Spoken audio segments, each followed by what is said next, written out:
Hello and welcome to pmclounge.com. For some time now, I have received a suggestion again and again about explaining project management, but not in terms of information technology, not in terms of the PMP certification, and definitely not in terms that someone from the project management industry is already aware of. Our highly successful training program PM101 has been appreciated by many, but it is targeted towards those that already have a basic understanding of project management. Hence, in this program today, I am talking about project management for non-project managers. So sit back, relax, and come along on this ride into the world of project management, specially designed for an outsider.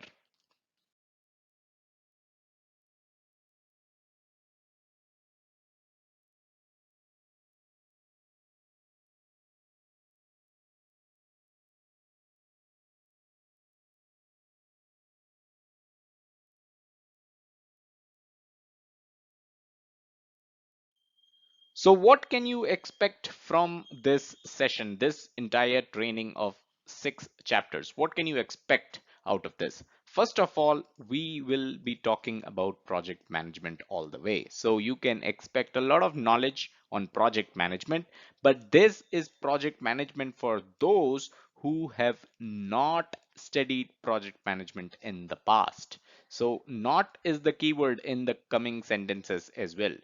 Keep a tab on that. You do not have project management experience, or you may have very little project management experience. You are not PMP aspirant and you do not even know what PMP is. So if you we talk about PMP all the time here, right?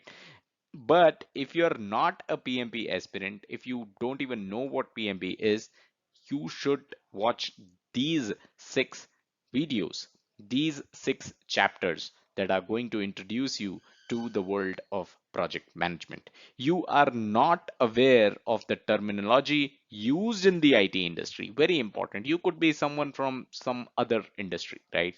So you do not know the terms the IT industry uses. So if you're not aware of it, this session is for you. And finally, this is project management for someone who wants to spare some time to learn project management and get their foot in the door, get things started.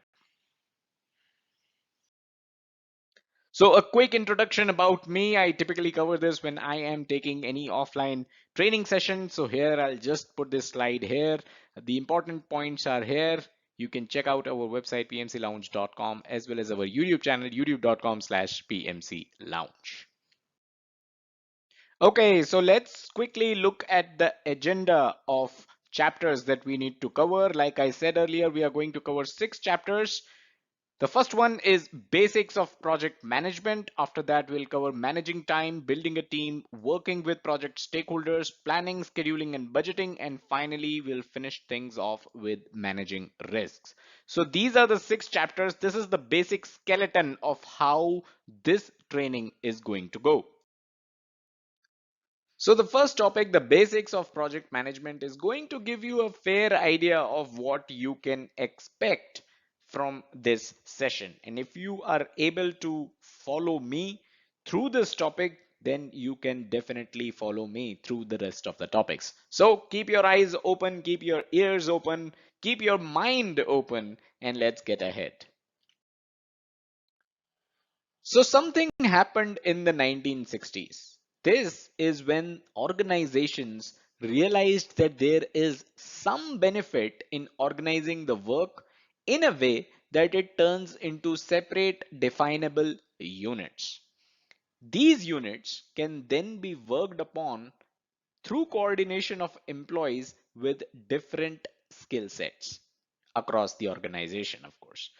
The first major use of project management was in the United States Space Program. So, this is how project management actually came into being. But do you really understand what project management really means? You see, although the term is now universally familiar, not that many people fully understand exactly what project management involves. We tend to think of it as common sense and that anyone can manage by being calm and well organized. So, actually, these are the qualities of a project manager. The project manager needs to have common sense. The project manager should be organized. The project manager needs to be calm. But then project management is a structured way of working. Structured is the keyword here. And recording events that can bring order and coherence to any set of tasks with a predetermined goal. So this is a definition of project management. Again, this is not from PMP exam point of view. This is not from IT industry point of view. This is project management as project management was supposed to be, a structured way of working and recording events so that you can bring order and coherence to any set of tasks which basically form up the project, right? So no, it is not true that anyone with common sense and anyone who's well organized and anyone who's calm can be a good project manager, but these are definitely qualities that are going to be helpful. Let's start off with step one now. So step one in understanding the basics of project management is going to be understanding of a project. What exactly is a project? So different bodies and organizations, they will define project on their own, right? But here's a common definition. A project is a task or set of tasks. Very important. A project is a task or set of tasks undertaken within specific timescales and cost constraints in order to achieve a particular benefit. I've already highlighted the keywords here. A project will be either just one task, which is, I assume, going to be a large piece of task, or it is going to be a set of tasks. Both of these can make up a project. But when you take up these tasks, you will have specific timescales and cost that you need to make use of, that you are allowed to make use of.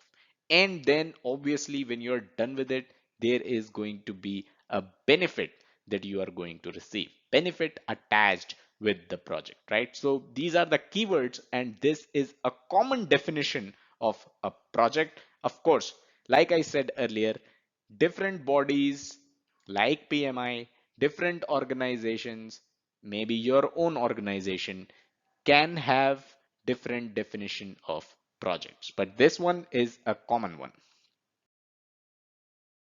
So within project, let's talk about point number A, the three stages of a project. So whether you're moving a house or whether you're arranging a party, you are actually doing a project. And there are three stages which is common in a project.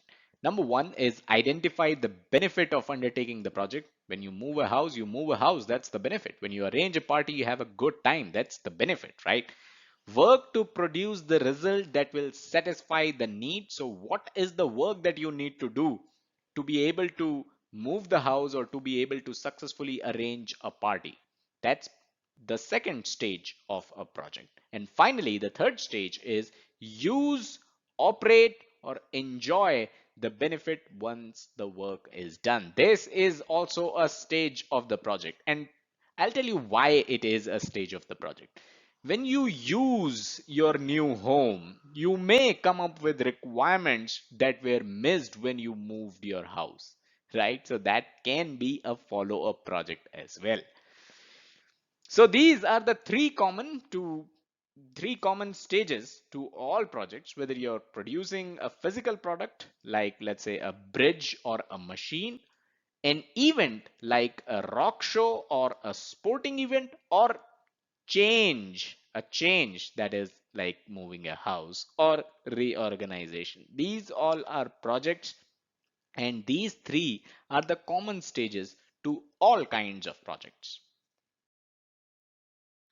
So point number B within the step one of project is the three parameters of a project. And any kind of project that you pursue, in addition to the stages that we just talked about, you will have to consider these three parameters as well. Number one is time, which is also known as schedule, the time in hand, right? Or the schedule. You may have a plan of when you will be doing what task within the project.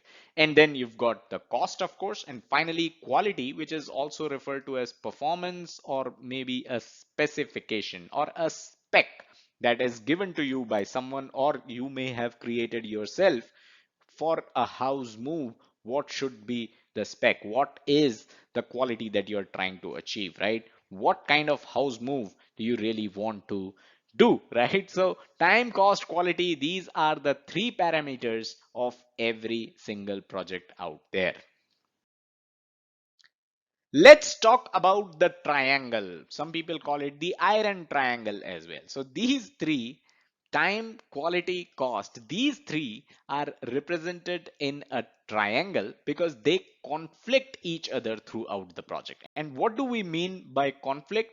So you cannot really expect high performance within short time and low cost. So this is the triangle, the time, cost, quality triangle. If you're looking for high performance, that means a very high quality, right? Very high specification. If you're looking for that, you cannot achieve that in less time, in a short duration, and in low cost, in cheap, right? So sometimes one of these could take precedence. For example, a mobile phone manufacturer have to release a phone in the upcoming MWC event. So the time becomes of utmost important here. So when the time is utmost important, it is possible that the cost takes a hit. The company is okay to spend more to be able to meet the timeline, to be able to meet the MWC event. All right, so let's talk about the project structure. Point C in step one project. What is a project structure? It basically represents that everyone in the organization has well-defined responsibilities. So if you want to introduce project management in your organization, you need to make sure that a project structure is also in place. Everyone in your organization has well-defined responsibilities. Everybody knows what they are supposed to do. Actually, in simpler words, everyone involved, everyone working on projects, they should know what they are doing and why, how it must be done, and by when it must be done. So all these questions, everyone involved in the project should have an idea of all these questions and the answers, of course. So we've talked about the stages of the project, the parameters of the project, and the structure of the project structure. And you should now be in a position to define what a project is. Four things, 4 points that I can easily define a project in. Number one, a project will always have a finite and defined start and end date, or a specific lifespan, right? A project will always have that. A project aims to produce a product or a measurable benefit. Very, very important. A project is going to contain a corresponding set of activities designed to achieve the benefit or the product, whatever that you are pursuing the project for. And finally, a project has a defined amount of resources, be it the money, which is the cost, be it the time, which is your schedule, or be it any other resources, let's say physical resources or team resources, human resources, right? So every project is going to have a defined amount of such resources. An important thing to bear in mind here is that projects are also finite, which we talked about in the first point. They are going to have a definite beginning and end dates. So if this is unclear to you, and if you and others that you know are working on a project, working on something which does not have a proper goal in sight, you need to know that it is not a project. So this is a project. It should have these four. But if you don't have a goal in sight, what you're working on is actually not a project. All right, if you're wondering why we are not speaking the language of PMP, then that's because this session is project management for non-project managers and non-PMP aspirants. If you are a PMP aspirant, if you are a project manager already, then head over to pmclounge.com/pm101. This is a free 1.5 hour introduction to project management session, which will help you kickstart the journey of PMP certification. So by now you already know what a project is. Projects basically do three things. They create something new, they are going to bring about a change, and they are going to help organizations develop. This is why organizations pursue projects. But at the same time, it is important to ensure that these projects, they stay on track and they don't lose focus. They should not lose focus of bringing about a change or developing something new, right? They should also stay on track. And this is where the project manager comes in. And the job of the project manager is to do project management. But I haven't defined project management yet. We haven't gone there. So let's deep dive further into project management. All right, let's look at three areas of project management. The number one is business. Now, all projects, every single project that your organization takes up, it needs to support the business strategy of the organization, right? Which domain is your organization trying to enter? And the project can be as simple as installing Wi-Fi in the office to support BYOD. BYOD is basically bring your own device. I understand this could be a bit of an IT terminology, so I thought of letting you know. Bring your own device. So everyone in the organization, let's say you realize that in your organization everyone needs to work on some sort of device and your organization needs to provide that device. That could be a computer, that could be a laptop, a tablet, or even a phone. Now, let's say you come up with a strategy, you come up with a project to install Wi-Fi in the office so that people can bring their own device itself, right? They can bring their own device. They already have a phone with them. They already have a tablet or laptop with them. Then they can bring their own device and they can connect to the office Wi-Fi and start working, right? So this is the project that you're taking up. The business strategy, this is the business strategy as well. The business strategy is to move every single employee on their own devices.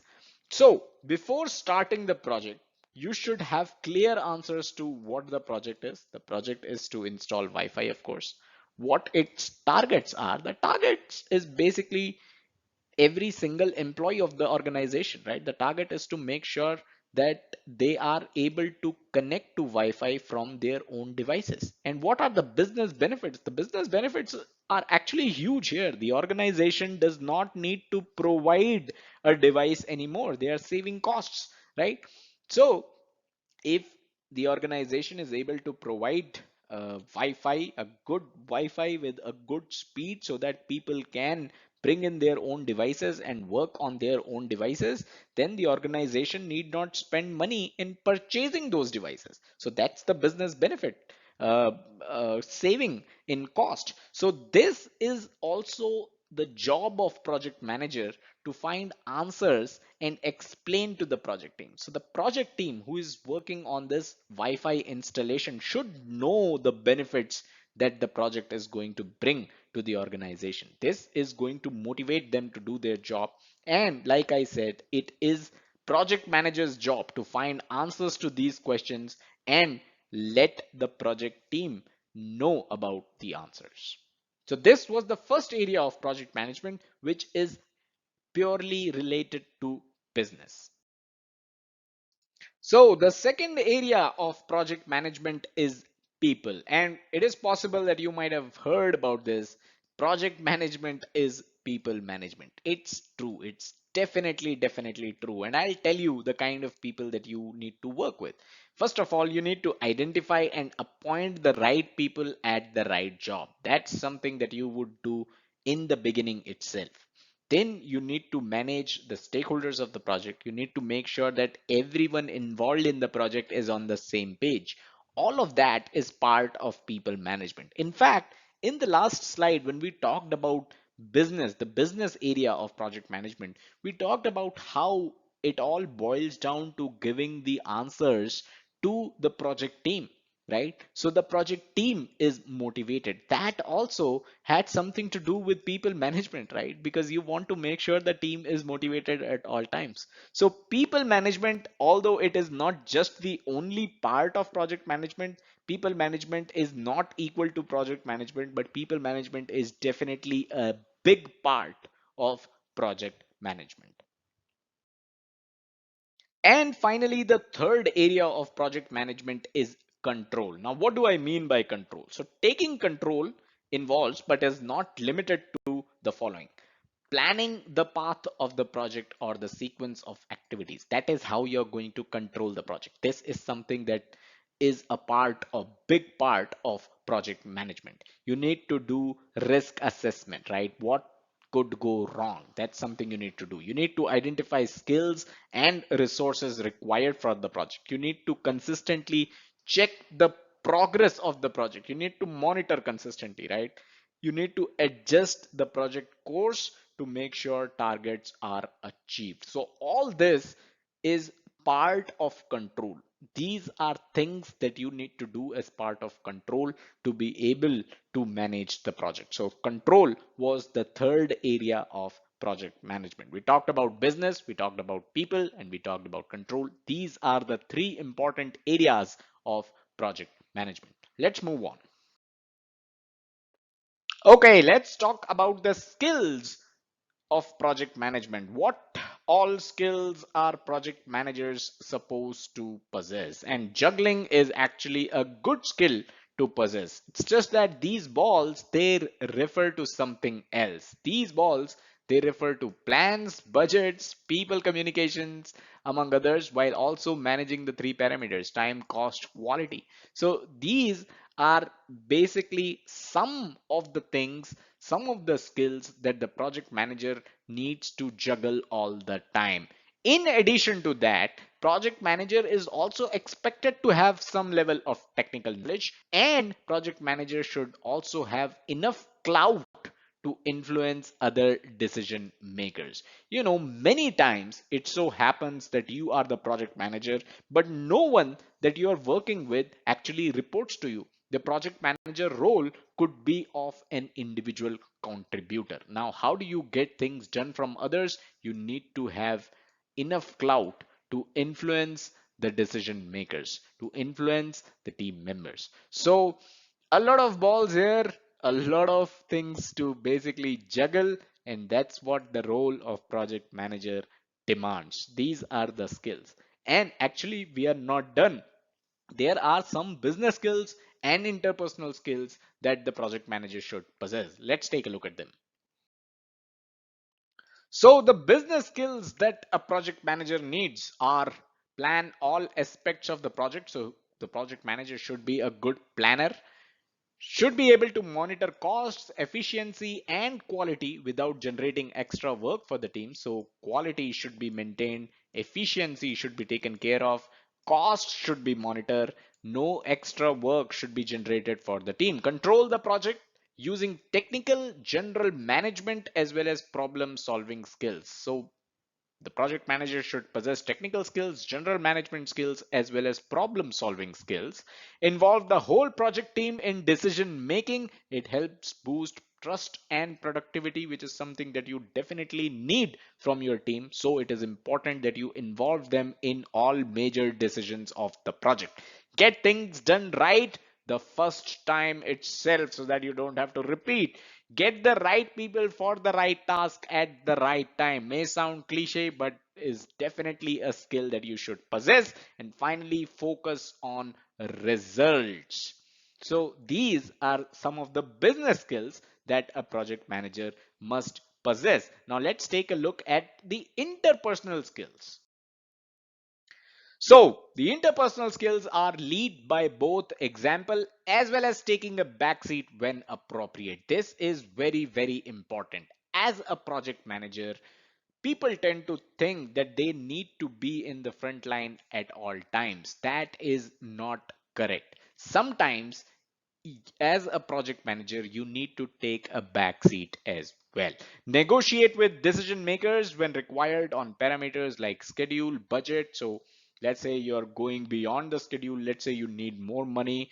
You need to negotiate as a project manager. You should be able to negotiate with the decision makers who are going to give you extra budget, who are going to give you extra time to meet the project deadlines. Motivate the project team, very important. Build relationships, communicate clearly and unambiguously. As a project manager, you will be telling people what they should be doing, and thus it is very important that your language is unambiguous at all times. All right, let's move on and talk about step 4, project life cycle. What is a life cycle? So projects, they tend to have a natural progression. What do we mean by natural progression? So let's say your project is to construct a bridge and you're done with that project, and you get another project which is again building a bridge. So the steps that you followed, the stages of the project that you followed in the first project is going to be pretty similar to the stages in the second project, that is building a bridge for the second time. This holds true for developing software as well. Whatever stages that your project went through the first time you developed a software is most likely the same stages that you are going to go through the second time you develop a software. So these stages are precisely the project life cycle. The project stages are precisely the project life cycle. So although each project is different, like building a bridge and developing a software are two tremendously different projects, but it is important to understand the general flow of the project. And let's take a look at that general flow in the next slide. Okay, now this may look scary, but it is going to make a lot of sense in some time. This is the project life cycle, and you start off with the first stage, which is evaluate ideas. Now, like I said earlier, whether you're constructing a bridge, whether you're developing a software, this general project life cycle, all the stages that we are going to talk about is going to applicable to every single project. So what do you do in the evaluate ideas stage? You establish the business need of the project, you assess the benefits of the project, you identify risks, you identify schedule, cost and resources required, and you're going to document all of it. So this is when you are evaluating ideas. This is something that you are doing. So next stage is define and design. So this is where you need to get into further details of the project. You need to answer questions like how will you manage the project, how will you divide the responsibilities, how will you track progress, and how the business needs will be met as part of this project. So these are the questions you need to answer in the define and design phase. Of course, you need to document them, and when you do so, you will have good enough plans and designs that you can start to build upon. And that's where the next stage comes into the picture, which is build and test. So once you have started building the product of the project, next thing you are going to do is testing. So testing is required at intervals to ensure everything is working as it is meant to. Once you have done with the build part and the test part, again, I'd like to remind you, whether you're constructing a bridge, whether you're developing a software, all these stages are going to be applicable. The next stage is implement, pilot, and launch. You're done with the building part, you're done with the testing part.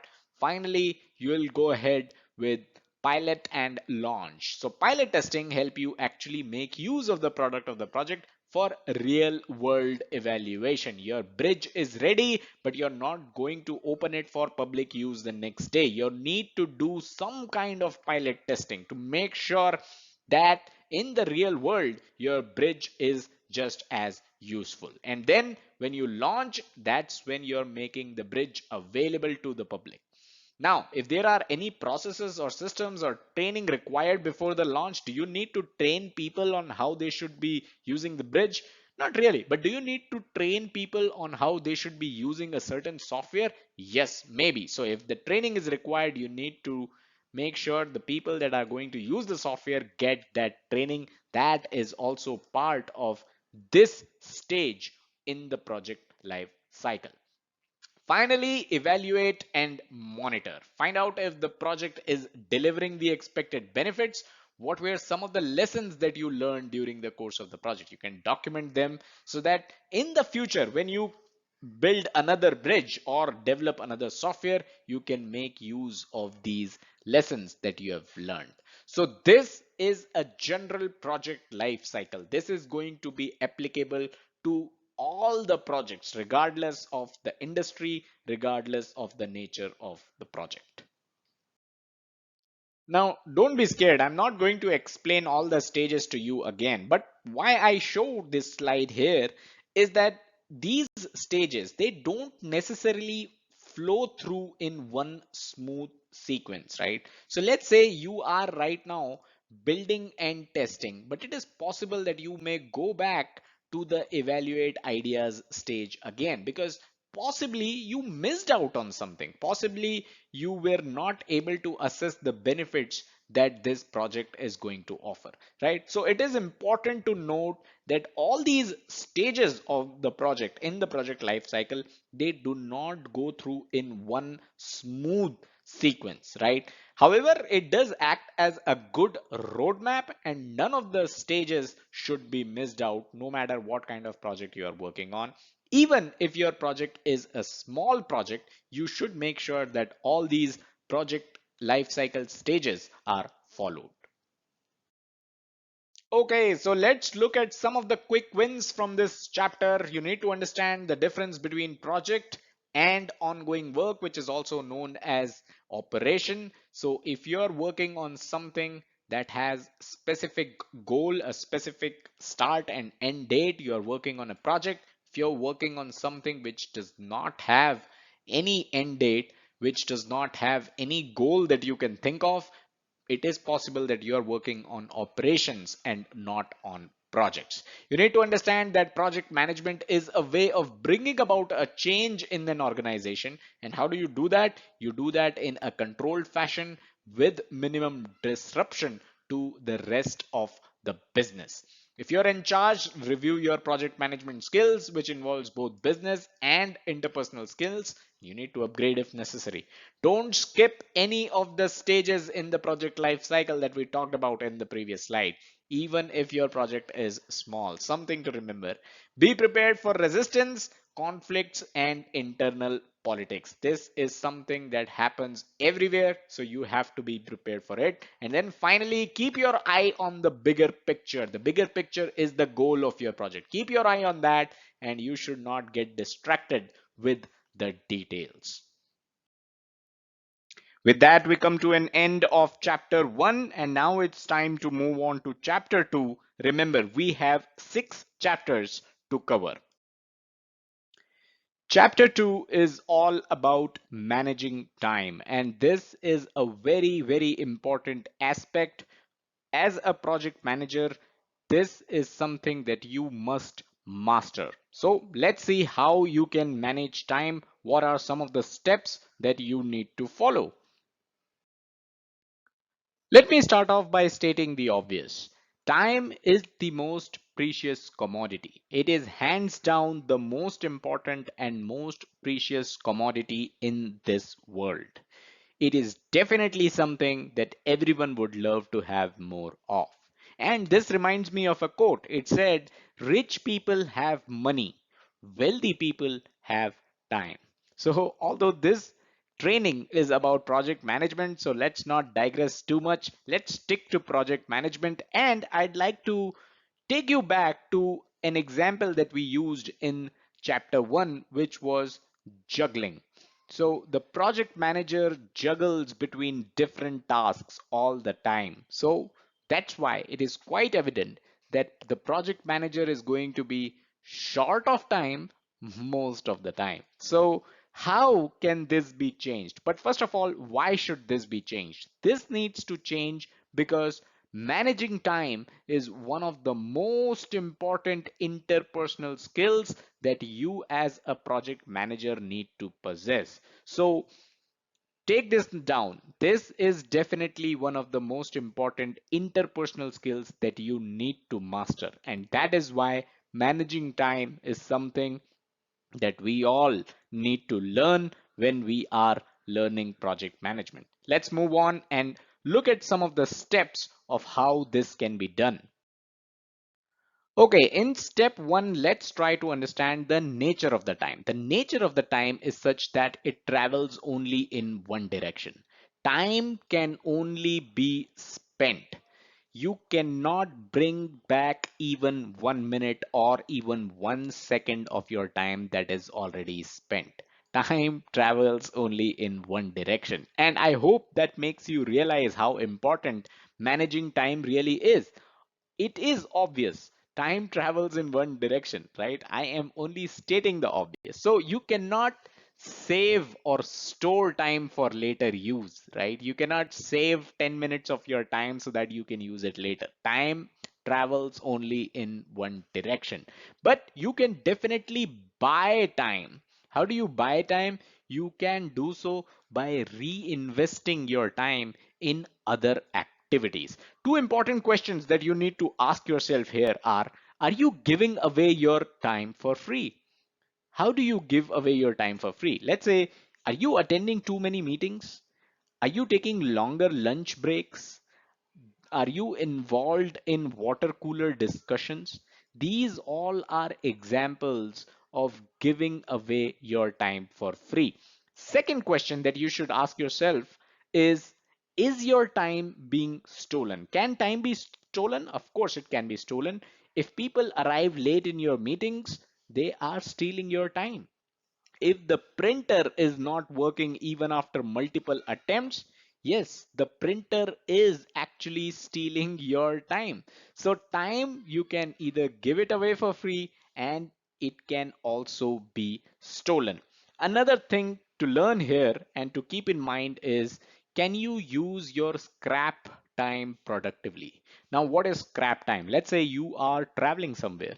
You are on the plane. Can you work on the plane? If you can, nothing like it, right?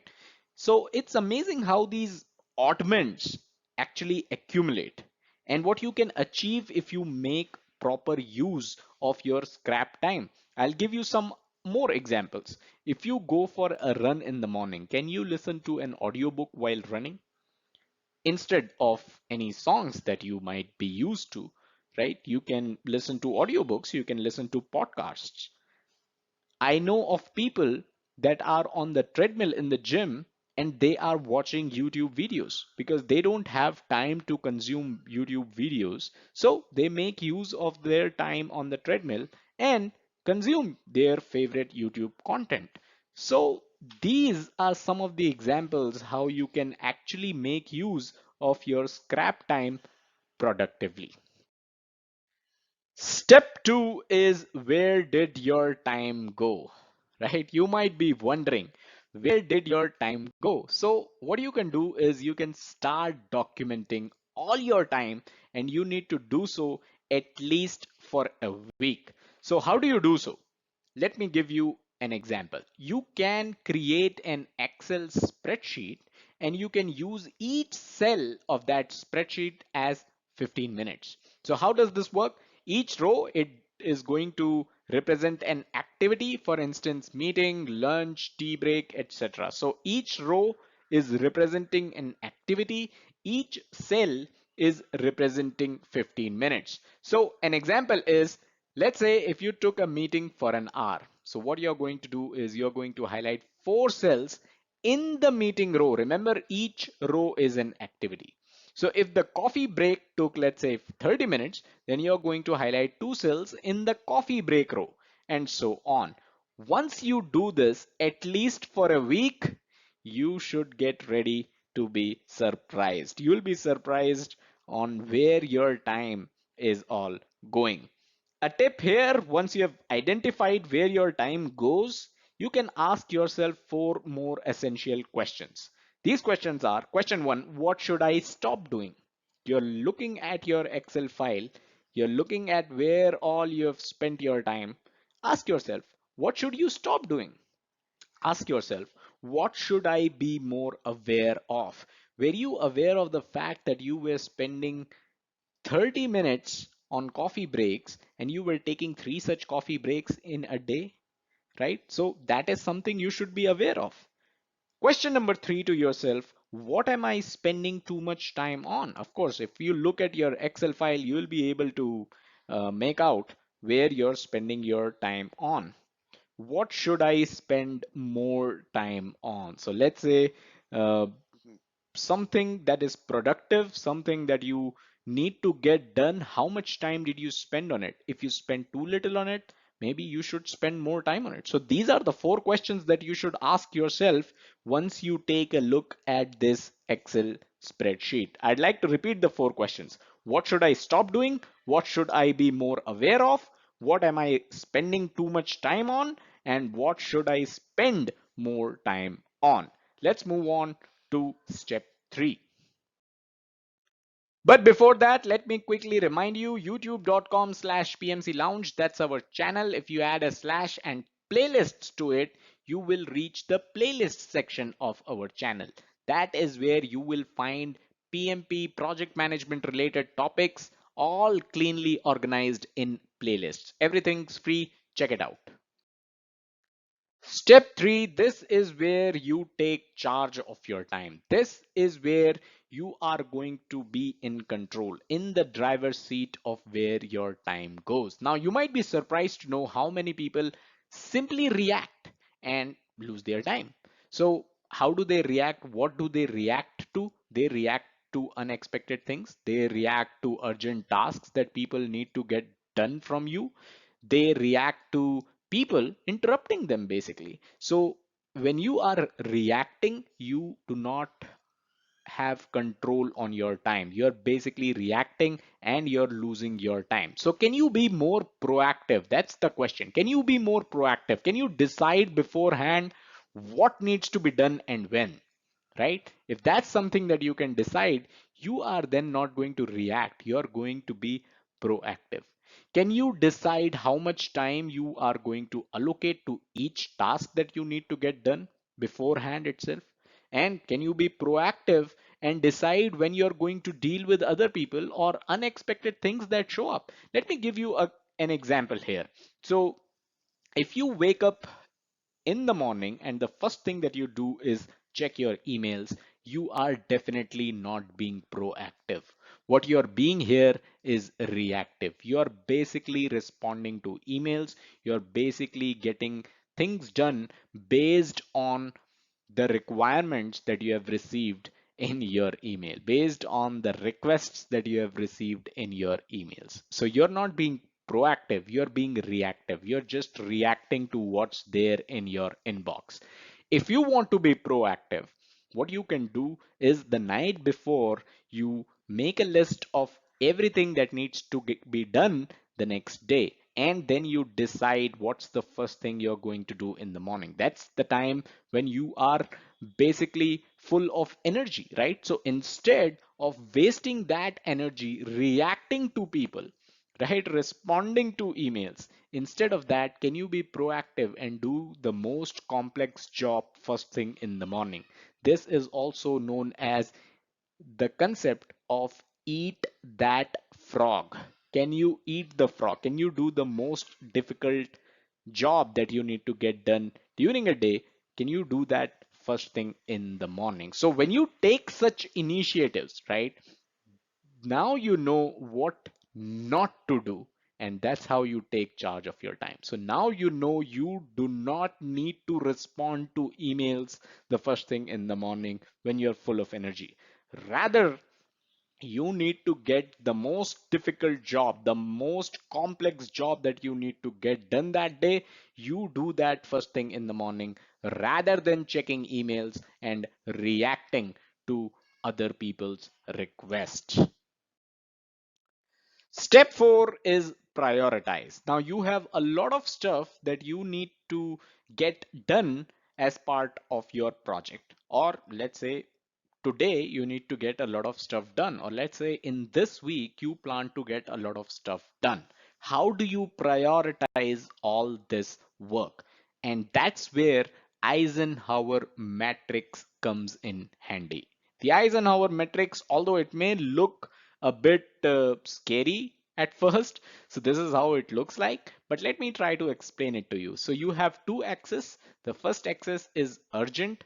Anything that's highly urgent shows up at the top. Anything that's low on an urgent scale shows up at the bottom.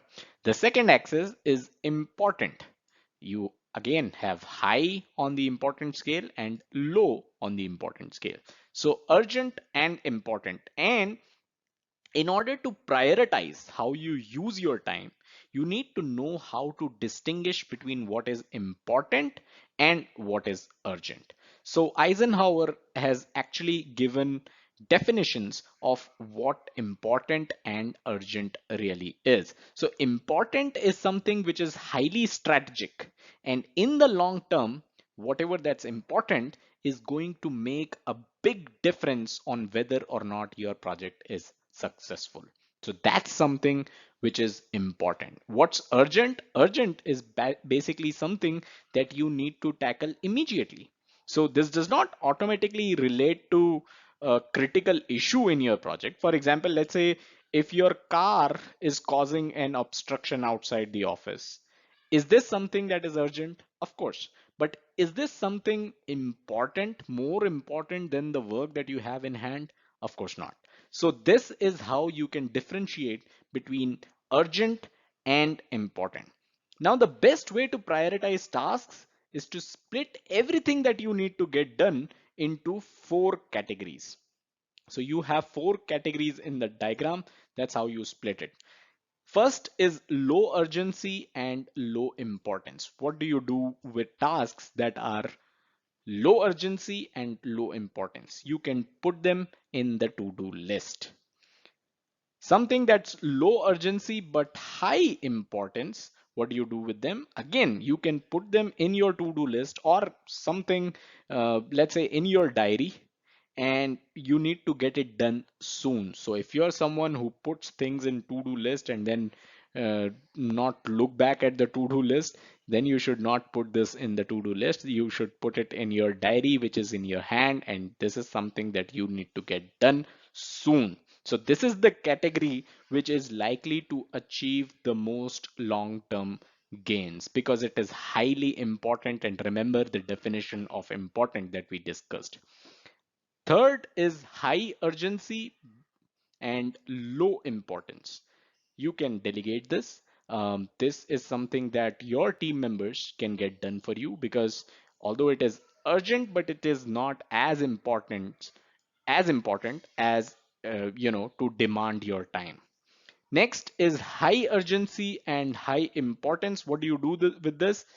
These are the tasks that you do yourself, and these are the tasks that you do right now. Highly urgent and highly important. So the general rule is to start with your most important tasks and tackle them one by one.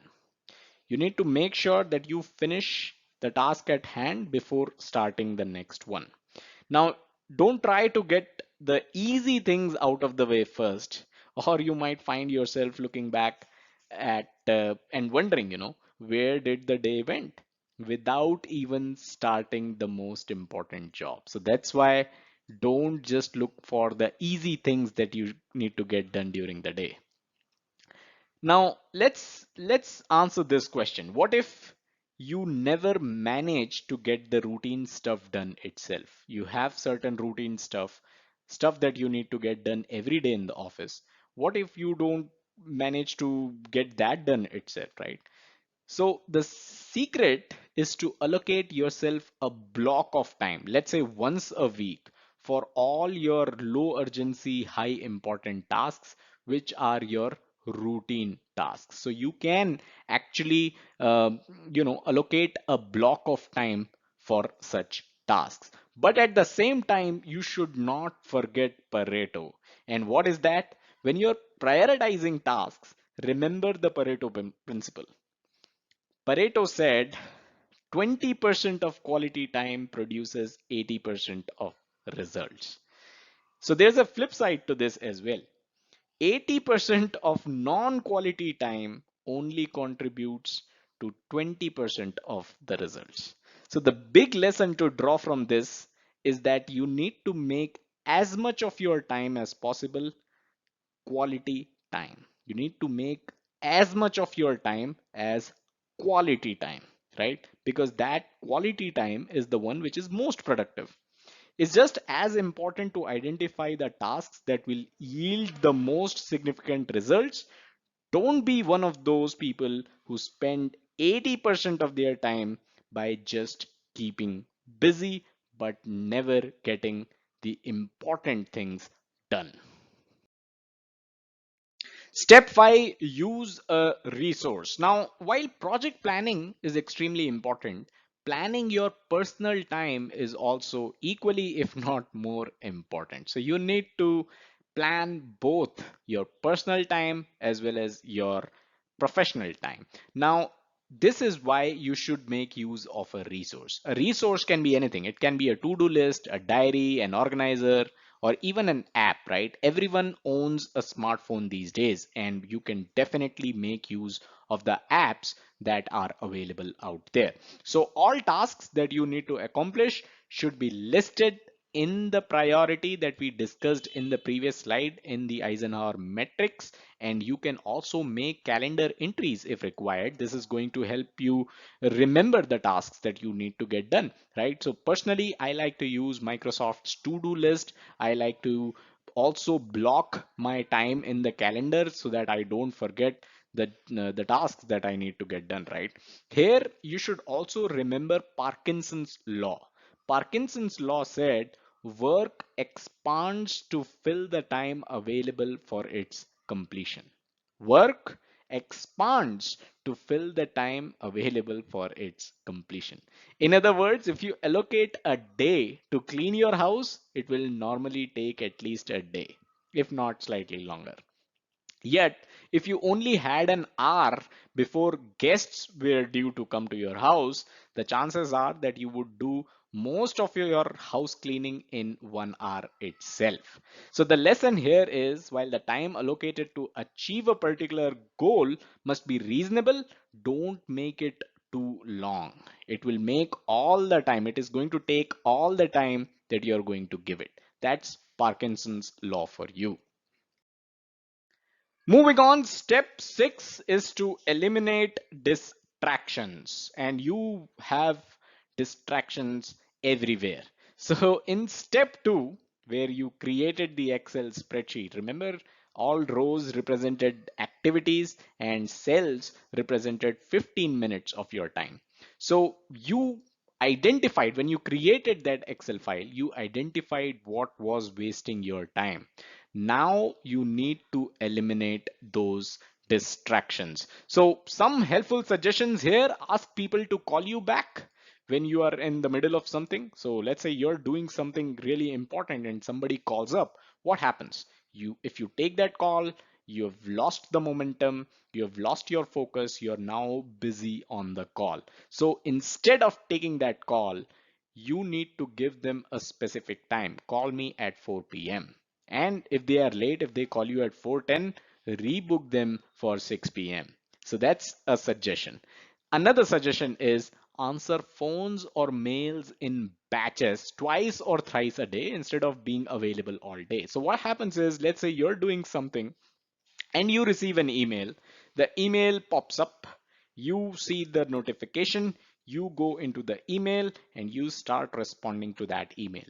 You have just lost focus of what you were doing. So instead of doing this, being available all day, you should have a batch time to answer all the emails twice or thrice a day. 12 p.m., 1:30 p.m., and 4 p.m. is where I'm going to check my emails and respond to them. I am not going to be available all day.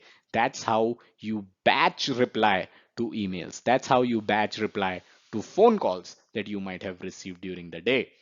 Finally, you can encourage others to think through instead of providing solutions. So as a project manager, this happens all the time. If you're working on a large project, you have, let's say, 100 people in your project team, everyone's going to come in and ask questions. So instead of you providing solutions to their questions, you should ask for their opinion on the problem, right? And then you can guide them wherever required. So you don't have to do the solutioning for them. You can ask for their opinion and you can guide them wherever required. That way, they are also going to run the horses of their brain and making sure that they come up with solutions rather than always coming to you with boatload of questions. Finally, differing interruptions to a later time might auto resolve them. This is also a good tip. So if something is not that urgent, you can defer it, right? If you don't have to respond to every email, let's say you give it a day. Somebody has sent you an email, you give it a day. The next day, you might see in your inbox that the question in that email has been resolved by some other team member. So you can defer some of the interruptions to a later time as well. Sometimes these interruptions are going to auto resolve themselves. So that is going to save you some time.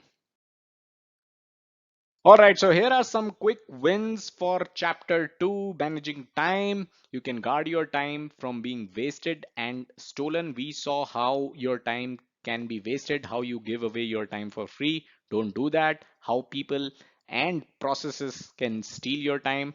Guard your time from being wasted and stolen. Chalk out where your time goes on a daily basis and identify the top time wasters. We talked about how you can create an Excel file, right? That way, if you are going to chalk out where your time is going on a daily basis, you'll be able to identify what your top time wasters are.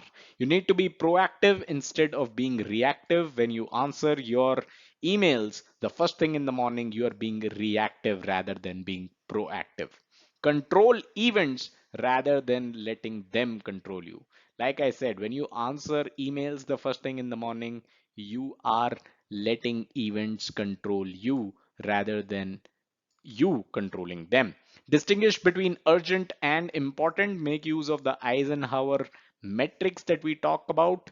You can prioritize tasks. You can use a resource to plan your time, apps, to-do list, right? You can make use of them. Eliminate distractions in a disciplined manner. We talked about how you can follow the batch approach, respond to emails in batches rather than being available all day. You can delegate your tasks, right? As a project manager, you'll have your project team that you can delegate your tasks to, and learn to say no. Very, very important. Don't say yes to everything because everything is going to cost your time. So learn to say no.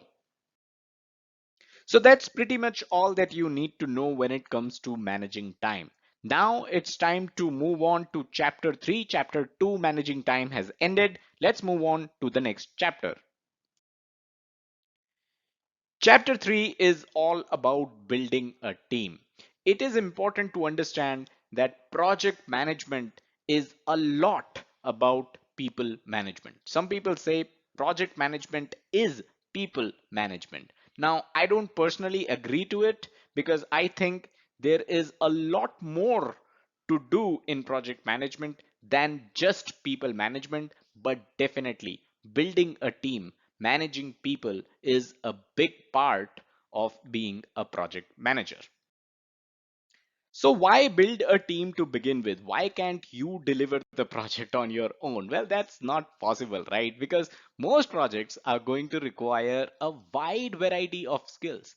So let's say your project is to construct an office building, a commercial building. Can you do it yourself? Of course not. You would need people with wide variety of skills. You need architectures, you need civil engineers, you need laborers, you need painters, you need electricians, you need people with all kinds of skills.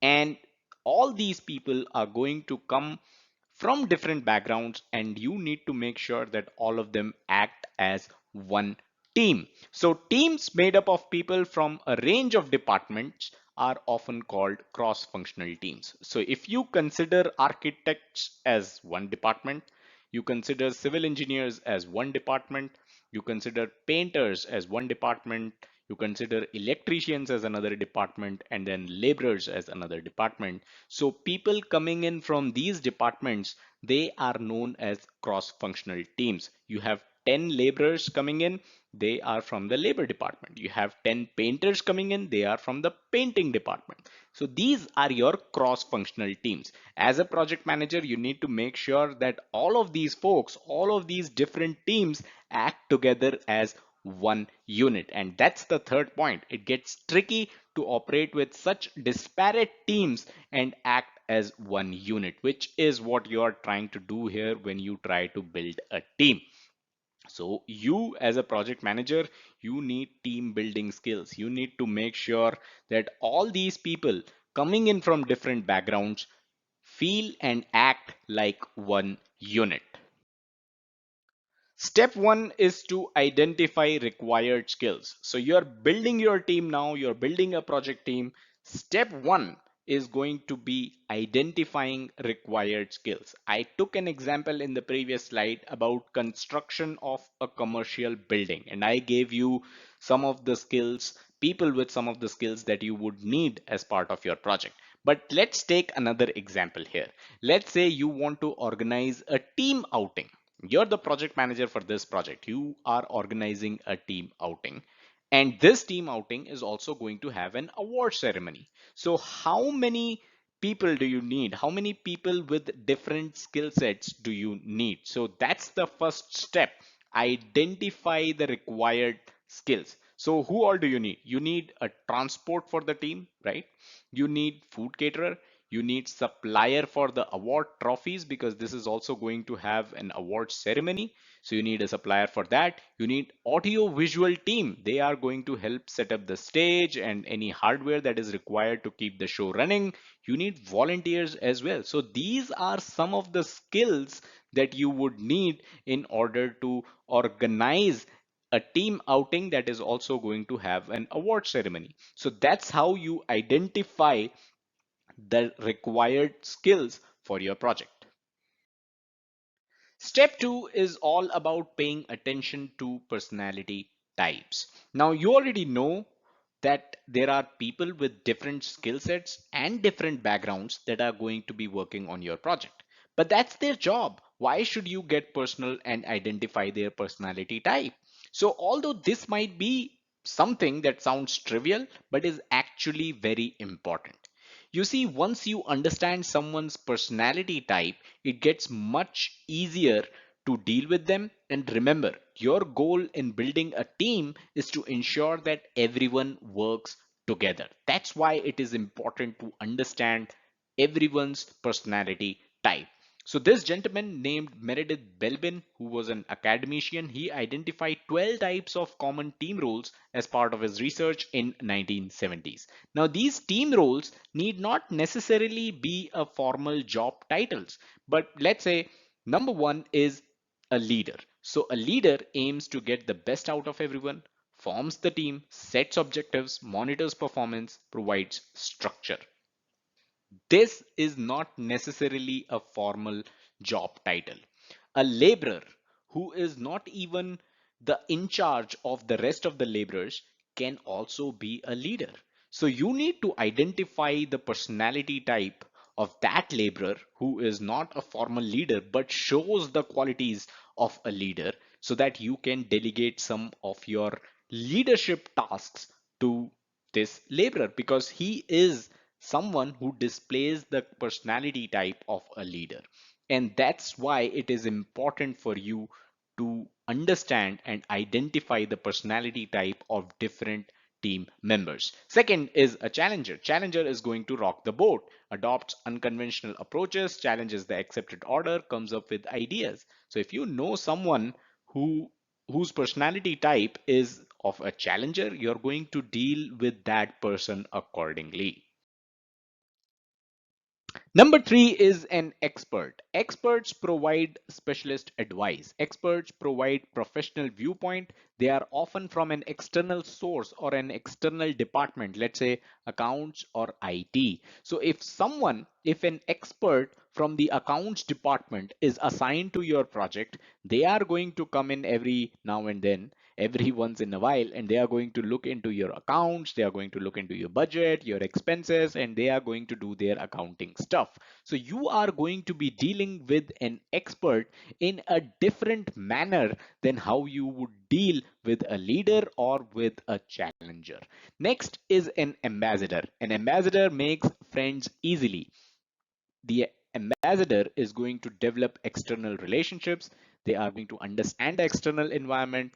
They often sell the team, so they have that marketing capability as well. So the next time you have a meeting with the project sponsor, by the way, a project sponsor is someone who funds the project. So the next time you have a meeting with the project sponsor, an ambassador is actually a good person to take along with you in that meeting, right? Because they understand the external environment, they understand the external relationships, they have the capability to sell the team. Number five is a judge. A judge is down to earth, logical, careful. They listen, evaluate, ponder before deciding. They avoid arguments. They seek truth and the best way possible. So let's say there's an ongoing conflict within your project. Can you involve the person with the personality type of a judge to come in and offer you help? You definitely can. Next is an innovator. An innovator provides the source of vision, ingenuity, and creativity, uses imagination, motivates others, evaluates and builds on ideas, deals with complex issues. So let's say you have a brainstorming session as part of your project. These are the personality types. Innovators are the people that you're going to definitely make sure that they are part of this brainstorming session. Next is a diplomat. Diplomat steers team to successful outcome. They are influential. They build alliances in and out of the team. They are good at negotiating.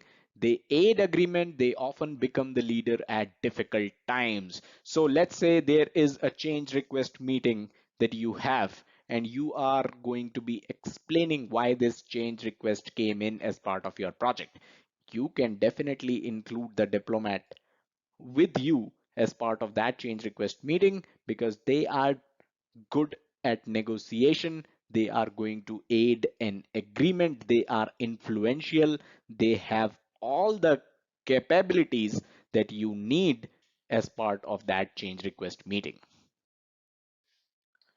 Number eight is a conformer. Conformer is someone who is helpful, reliable, cooperative, fills gaps, jack of all trades, and a conformer is someone who seldom challenges authority. So let's say you are going to be skipping a team meeting. Can you ask someone with the personality type of a conformer to run that meeting for you? Of course you can, right? So that is why when you understand personality types of different team members of your projects, you can make use of them in the best way possible. You can make use of their qualities in the best way possible. Next is an outputter. An outputter chases progress. An outputter is going to be self-motivated, focus on tasks and results, imposes timescales, checks progress, intolerant of other people. So let's say a team is not doing well. Can you assign this outputter to that team to monitor their progress and tell that team that this person, so and so person, is going to be keeping track on your progress? Well, this guy is definitely going to make sure that your project comes back on track. Next is supporter or a mediator. Focuses on team relationships, builds morale, resolves conflict, gives advice, supports, and encourages. So, this is definitely someone who can work with you in building the team, right? Next is quality controller, ensures tasks are done well, The quality controller is going to check the output, preoccupied with high standards, focuses on quality. And finally, the reviewer who monitors performance, observes, reviews performance, promotes feedback, looks for pitfalls. These two personality types are actually someone that are again a good fit to be assigned to track the progress of some other team as well, because they are someone who are going to focus on quality, who are going to look for pitfalls, who review performance, who basically checks for outputs and do stuff that is very, very necessary for you to track the progress of different teams. So those were the 12 different personality types. I hope you understand why it is so important for you to identify these personality types and make use of the qualities of these folks on your project team. Let's move on to step 3. And before we do so, I'd quickly like to remind you, if you are looking for PMP certification, then all our PMP courseware articles and videos, they are available for free on this link, pmclounge.com/PMP training. Check it out. Step 3 is the stages of team formation. Now, you cannot really expect a group of people to act like a team since day one. They've just met, they've introduced themselves to each other. You cannot call them a team just now. So, if you have seen any of the superhero movies with ensemble cast specifically, you will observe that there are actually a lot of conflicts and arguments in the beginning. They do not behave as a team initially. So that's something similar for your project teams as well. That applies here as well. So if no one in your team seems to be getting along and all you deal with are conflicts and arguments, there are high chances that your team is in a certain stage. There are 4 stages of team formation. One of them is where the team is involved only in conflicts and arguments. Let's look at the 4 stages of team formation. Number 1 is forming. This is when the team has just gotten together. They have introduced themselves to each other. The excitement is high. Everything is new. So this is the forming stage of team formation. Next is storming. Now, storming is when the project work actually begins. When the work begins, the personalities begin to show, right? We have talked about the 12 different personalities, and those personalities begin to show here. This is where uncertainties of others and their abilities can lead to conflict. People are not open and honest in this stage, and this is the reason why you have conflicts and arguments in this stage. A laborer could be a leader, but if his formal job title is not that of a leader, other laborers might not follow him, because people are not open, they are not honest in this stage. So once you are out of this stage, then it is possible that other laborers also treat this fellow labor who does not have a formal job title of a leader, but they still treat him as a leader. That's when you have a team. Right now, your team is in storming stage and all you see are conflicts and arguments. Third stage of team formation is known as norming. Now, you as a project manager, you need to ensure that the team moves from the storming stage to the norming stage as soon as possible. This is where the confidence is going to improve. The confidence of the team members, that is. This is where difference of opinions are actually respected and not fought on. You don't have conflicts because of difference of opinions. Difference of opinions are actually respected. Goals become manageable. The flowers blossom. Spring is here and everyone starts to work together. Norming is the stage when that labor who did not have the formal job title of a leader but had the personality type of a leader, he will find followers in the norming stage because the confidence has improved. Everyone can start working together now.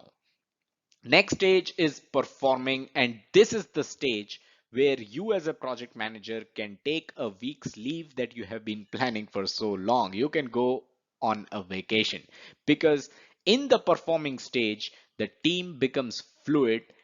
People take turns to lead, delegation occurs, so team members they grow and flourish, goals and targets are reached regularly and effectively. So people are going to take turns to lead the project even if you're not there. This is the stage when the project team works as a well-oiled machine.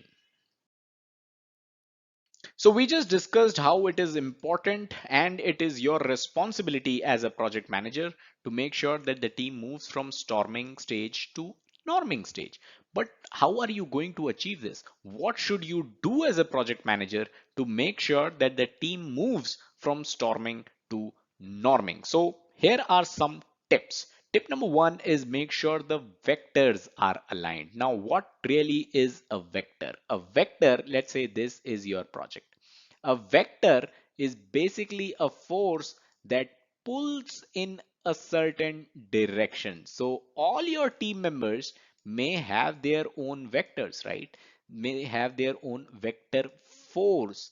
And vector force are basically based on their desires, their thoughts, their beliefs, right? So they may be pulling the project in their own different direction. You as a project manager need to make sure that everyone is pulling the project in the same direction. This process is known as vectorship. So if everyone is pulling the project in their own direction, this is going to be disastrous. In fact, even if just one person is pulling the project in a different direction, it can have an adverse effect. That is why you as a project manager need to make sure that you convey the direction the project needs to be pulled in. You convey the vision of the project, the goals that you're trying to achieve, and that way every project team member is going to pull in the same direction. The best way that you can get these vectors aligned is to create a working climate in which mistakes and failures are viewed as learning experiences. So every team member is going to feel in the loop. They are going to feel as if they are part of the project and they are going to be pulling the project in the same direction. So that's how you make sure that all vectors are aligned in the same direction.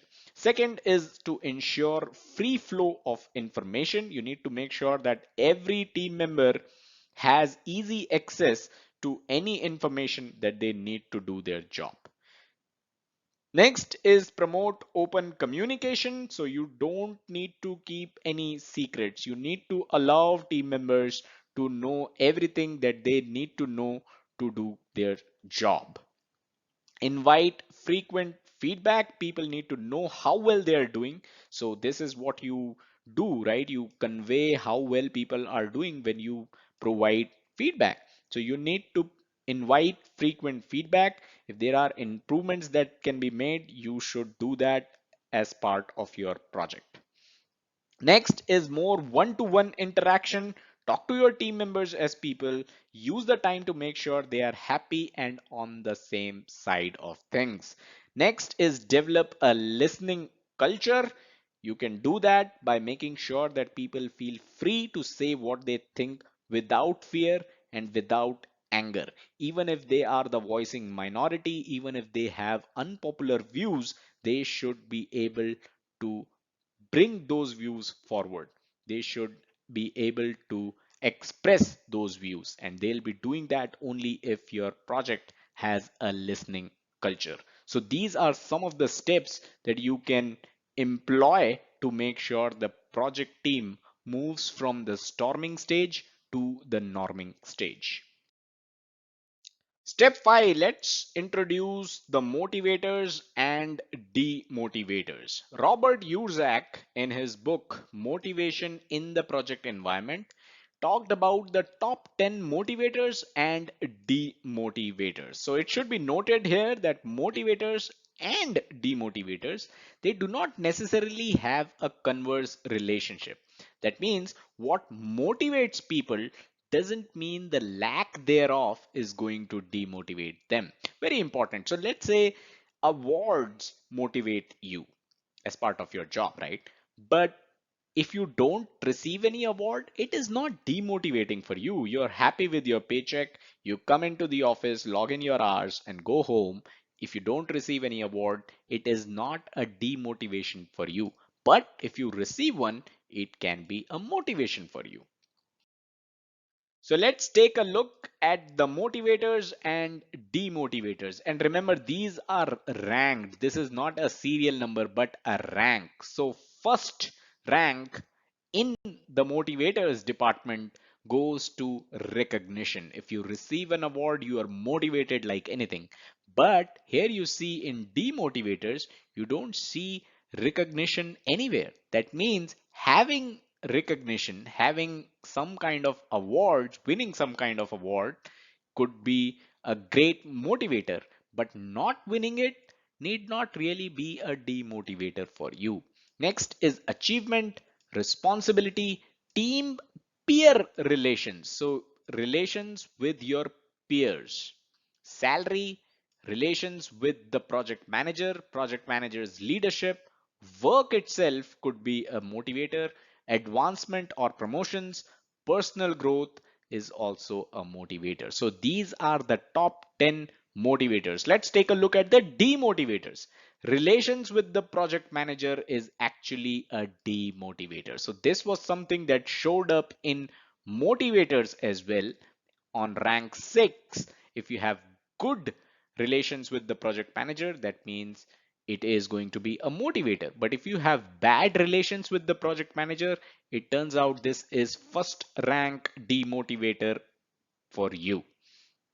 Team peer relations, again something that showed up as part of motivators as well. So if you don't have good relations with your peers, it can be a demotivator as well. Salary, again, something which was part of motivator as well as demotivator. PM's leadership, security. Security is something which does not show up as a motivator, but is definitely a demotivator. That means if you have job security, it is not necessarily a motivator, but if you don't have job security, it is a demotivator. Work conditions, again, something which does not show up in motivators but shows up in demotivators. That means good working conditions is not really a motivator, but bad working conditions is actually a demotivator. Organizations, policy, team subordinate relations, something that doesn't show up in motivators is your relationships with the subordinates. If you have good relationship with your subordinates, that's actually not a motivator. But if you have bad relationships with your subordinates, then it is actually a demotivator. Personal time, if you don't have personal time, it is actually a demotivator. It doesn't show up as part of the motivators. That means having personal time doesn't really motivate you, but not having personal time actually demotivates you. Title or status or job role, your job title is also something that is actually a demotivator, but not a motivator. So those were the top 10 motivators and demotivators. Step 6, let's talk about delegation. You as a project manager need to do a lot of delegation. So delegation is actually not something that's easy for beginners, especially if you have worked as an individual contributor or as an IC.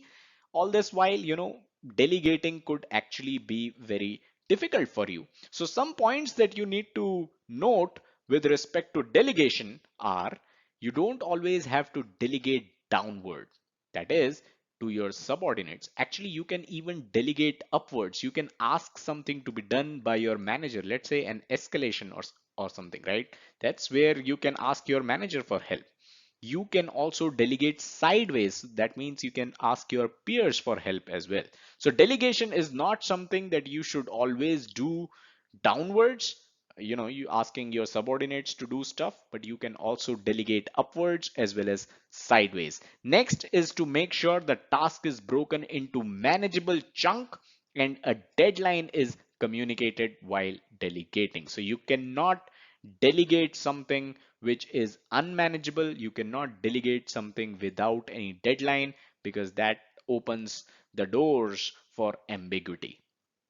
Third is clear communication, and maintaining records is a must. When you delegate, you need to maintain records because it might get lost in translation as well. So how do you actually delegate? Let's look at it. The level of experience and the degree of supervision required when you delegate. So if you are delegating to a new or inexperienced member, what is the degree of supervision required? You need to tell the person what to do. You need to show them how to do it. You need to tell them when to report back, and you need to review and provide feedback. So this is the kind of supervision required when you delegate the work to a new or inexperienced member. Next, less experienced member. So this person is not new, but has less experience. So when you delegate work to a less experienced person, you need to tell the person your desired outcome. You need to plan the steps together, and you need less frequent checkpoints as compared to when you delegate to someone who's new or inexperienced. Next is more experienced member. So when you're delegating to someone who has more experience, you can tell the person your desired outcome, something you did above as well. You need to allow them to plan the steps. So you're not planning the steps together, something which you did above, but you are actually allowing them to plan the steps themselves, and you can discuss with them when checkpoints are necessary. Finally, when you're delegating to an experienced member, you need to explain the desired outcome. You need to explain the time scale or the schedule. You need to explain checkpoints if there are any, and you need to let them do their job because they have the experience, they can get it done. You need not abdicate all responsibility as a project manager. You are still accountable. So you cannot abdicate all responsibility. You have to be accountable even if you are delegating the task to an experienced team member. So step 7, last step in this chapter, is about resolving conflicts. How do you resolve conflicts? Now, a project will have conflicts. That is a fact. Actually, some people believe that projects are breeding ground for conflicts, specifically because projects are temporary, they are change prone, and they have high ambiguity, right? So projects will have conflicts like I mentioned earlier. So how do you deal with conflicts? Here are some of the ways of dealing with conflicts. Number one is recognize. So conflicts, they can be overt or covert. Overt means conflict is clearly visible with identifiable cause as well, or covert, which means it is bubbling under the surface and the cause is also less obvious. So the first step in resolving a conflict is to recognize what kind of conflict is it. Number two is monitor. You need to look out for early warning signs in order to deal with conflict quickly before it gets out of hand. Early action saves time and stress later. So if you see that a conflict might grow later, a conflict is there, it exists, and it will only get worse from here, it is best to take early action. It is going to save time and a lot of stress later in the project. Number three is research. You need to spend time finding the true cause of conflict. Who are the people that are involved? What are the potential effects of this conflict? Try putting yourself in the shoes of others, also known as empathy, as it can help you understand and empathize better. So you need to do your research. You cannot resolve conflicts without doing research. Number four is plan. You have to have a plan. Encourage all those involved to be open in their interactions with others. Ask them to write down their thoughts and feelings if that can help express themselves logically and constructively. When people speak, they can speak everything under the sun. But if you ask them to jot down their feelings, they can be much more brief and they can be much more to the point. Finally, number five is you need to tackle conflicts. How do you do that? It is very important to give everyone a chance to present their point of view and you need to acknowledge them. So listen to everyone, acknowledge their point of view as well. You need to avoid the fight or flight mentality as it will only make things worse. So the fight or flight mentality is whether you are going to fight or whether you're going to run away. So are you going to negotiate, resolve, you know, take it in a negative connotation, or are you going to run away from the conflict, right? So this, both of this are going to make things worse. So you need to be assertive, but you don't have to be aggressive. You need to encourage the people involved to come up with their own solution. This is the best way of resolving conflicts. Ask the people involved to come up with their own solution in resolving conflicts. Finally, what you can do is suggest a constructive way forward. This is how you tackle to resolve a conflict. So here are some quick wins for this chapter: building a team, identify the skills needed to make the project happen, and find the people with those skills. So identify what skills you need, find people with those skills. A great team is made up of mix of personalities. So don't just recruit people like you. We discussed 12 different types of personalities. You need to have a mix of all those personalities or as many of those personalities as possible. That's how great teams are made. Understand the different stages of team formation. We discussed the 4 stages of team formation. Don't shut yourself away in your office. Talk to your team regularly, provide them feedback, make sure they move from storming stage to norming stage. Recognize what factors motivate and demotivate people. We talked about the top 10 motivators, the top 10 demotivators. You need to recognize which ones of them actually motivate and demotivate the people in your project team. Don't shy away from delegating. We talked about how you can delegate, spot conflict as early as possible. That helps save a lot of time and stress later on in the project. And finally, keep your eye on the bigger picture when you're doing all this. So those were some of the quick wins for this chapter, building a team. So now that your team is built, the time is apt to introduce you to the next chapter. Let's talk about chapter number 4. So chapter 4 is all about working with project stakeholders. In the previous chapter, we talked about building a team. Now, is your team different from stakeholders? Let's try to understand.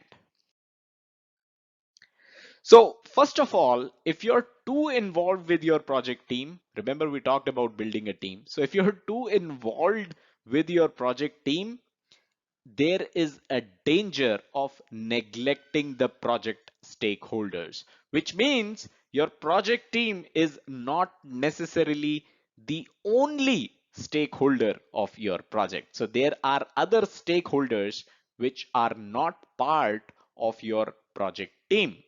Everyone that may have an investment or interest in the project's outcome is a stakeholder. So there you have it. Your project team definitely has investment. They are investing their time, they are investing their efforts in your project, and they definitely have interest in your project as well. So your project team is definitely a stakeholder of your project. But if there is anyone else under the sun who may have investment or interest in your project, he or she is also your project's stakeholder. stakeholder. And that is why if you're too involved with just your project team, you're giving all your time in building your team, then you will have a danger of neglecting the project stakeholders, which is definitely something that you should not do. So you need to note here that the project stakeholders may or may not be directly involved with your project. Very important. So if you neglect the stakeholders, the result is going to be project failure. The reason for that is you never know the difference in the opinions of the project stakeholders, right? What it can cause, what influence they may have, right? So, as a project manager, you need to understand the interests of the stakeholders and you need to address those interests for a great working relationship with your stakeholders. You need to understand the fact that project is something which is not your autocratic kingdom, right? You have a lot of people that are stakeholders of your project, and you need to make sure that you take care of their interests and you take care of the relationships that you have with them. So let's take a look at some of the steps of how you can work with project stakeholders successfully. Step one is you need to understand stakeholders. How do you understand stakeholders? First of all, you need to understand the fact that stakeholders are people that may or may not be directly involved in the project, but are affected by it in some way. Your project team is actually directly involved with the project, right? So they are definitely affected by the outcome of the project. They are definitely affected by what's happening in the project. But there are certain stakeholders that actually might not be directly involved with your project, but they are affected by it in some way. So they definitely have a vested interest in your project being successful or unsuccessful. Some of the examples of these people are your suppliers, customers, higher management, even your family is a stakeholder in your project.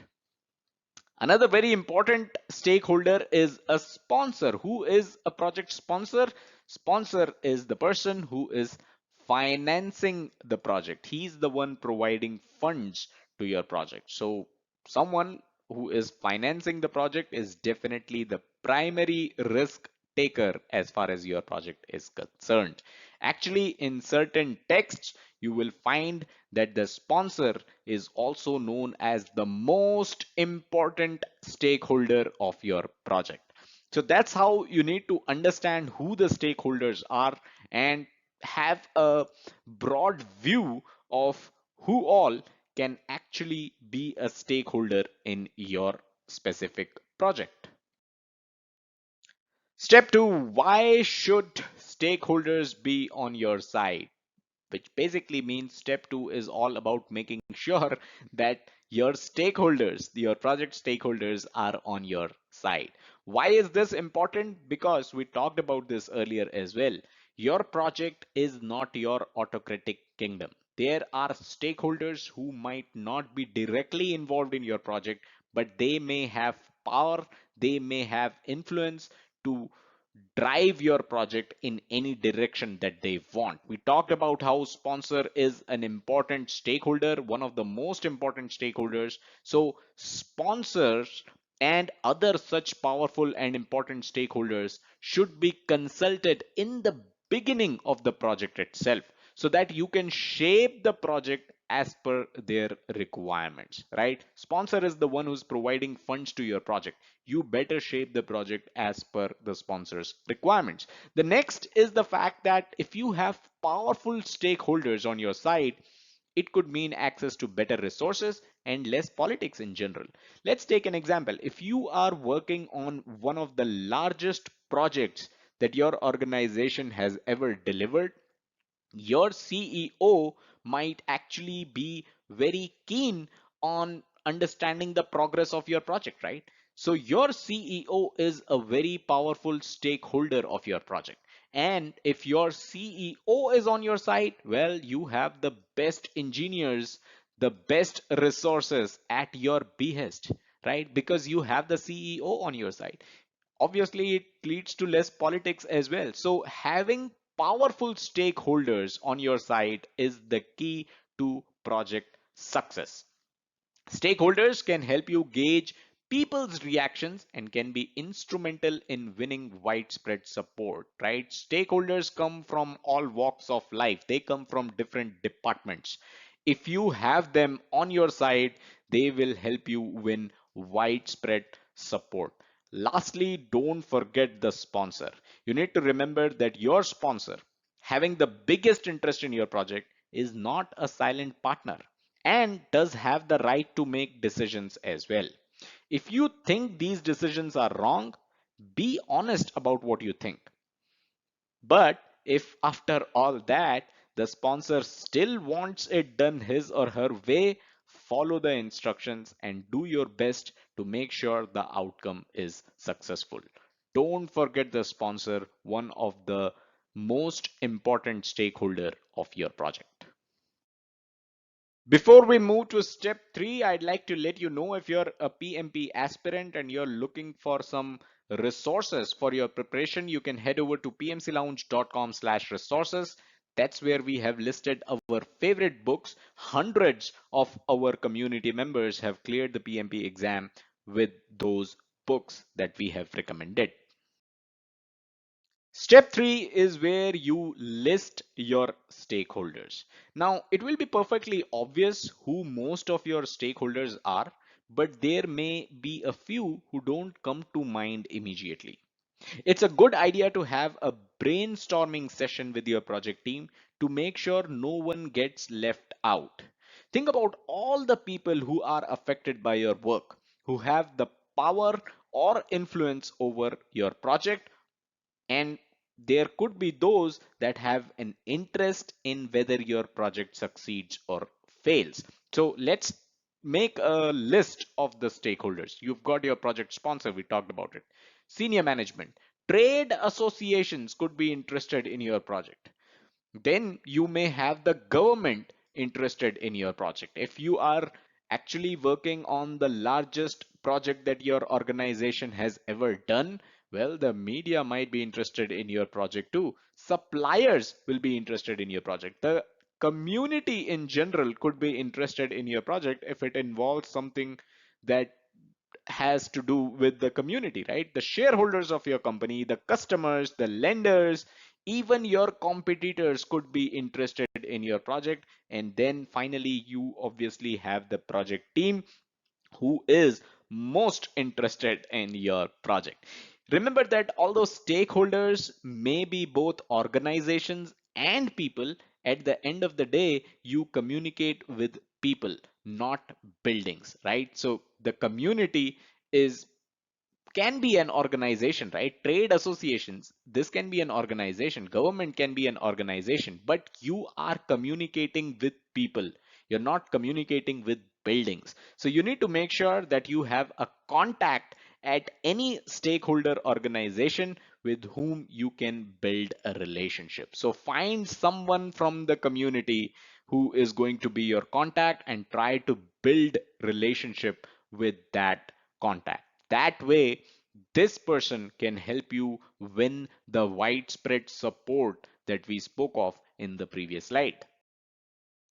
Step 4 is all about prioritizing. Now, I'd like to tell you here that the list of the folks that we discussed in the previous slide, right? Those stakeholders, that was not an exhaustive list.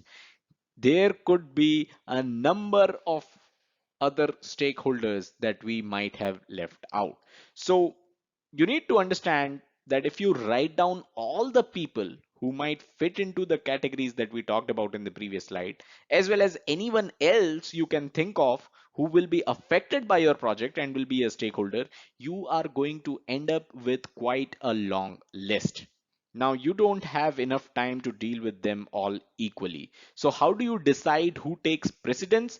The best thing to do is to categorize them by their power over your work and their interest in your work. So how do you do that? You do that with this grid.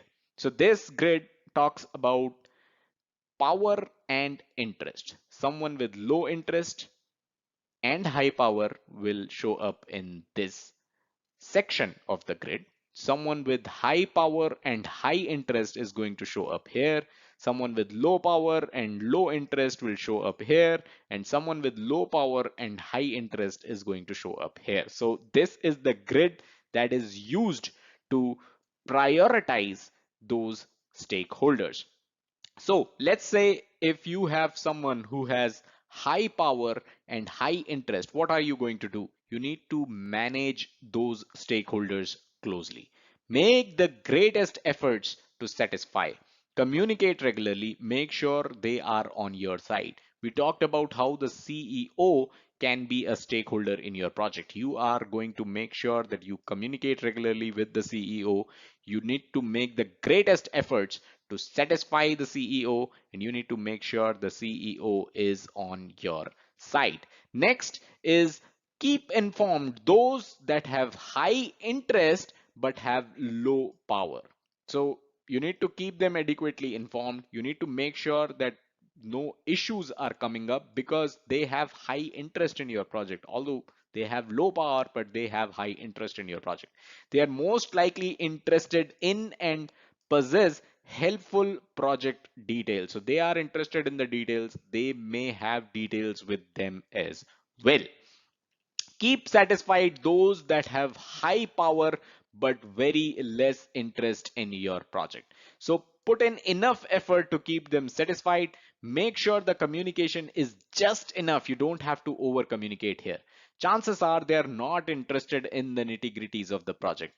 Someone with high interest and low power might be interested in the nitty gritties. Someone with high power and low interest is not going to be interested in the nitty gritties of your project. Finally, someone with low power and low interest, all you need to do is monitor them, touch base with them timely, not too often though, and you need to make sure there aren't any problems. This is something that is applicable to all four such stakeholders. You should not have any problems with any of them. So go through the list of people that we identified in the previous slide, right? They are your stakeholders. Now you can write their names wherever it seems appropriate out of these four grids, right? Keep satisfied, manage closely, monitor, keep informed. Now, let's say, for example, your boss is likely to have high power over your project and high interest as well. So this person, your boss, is someone who will end up in the top right hand corner of the grid.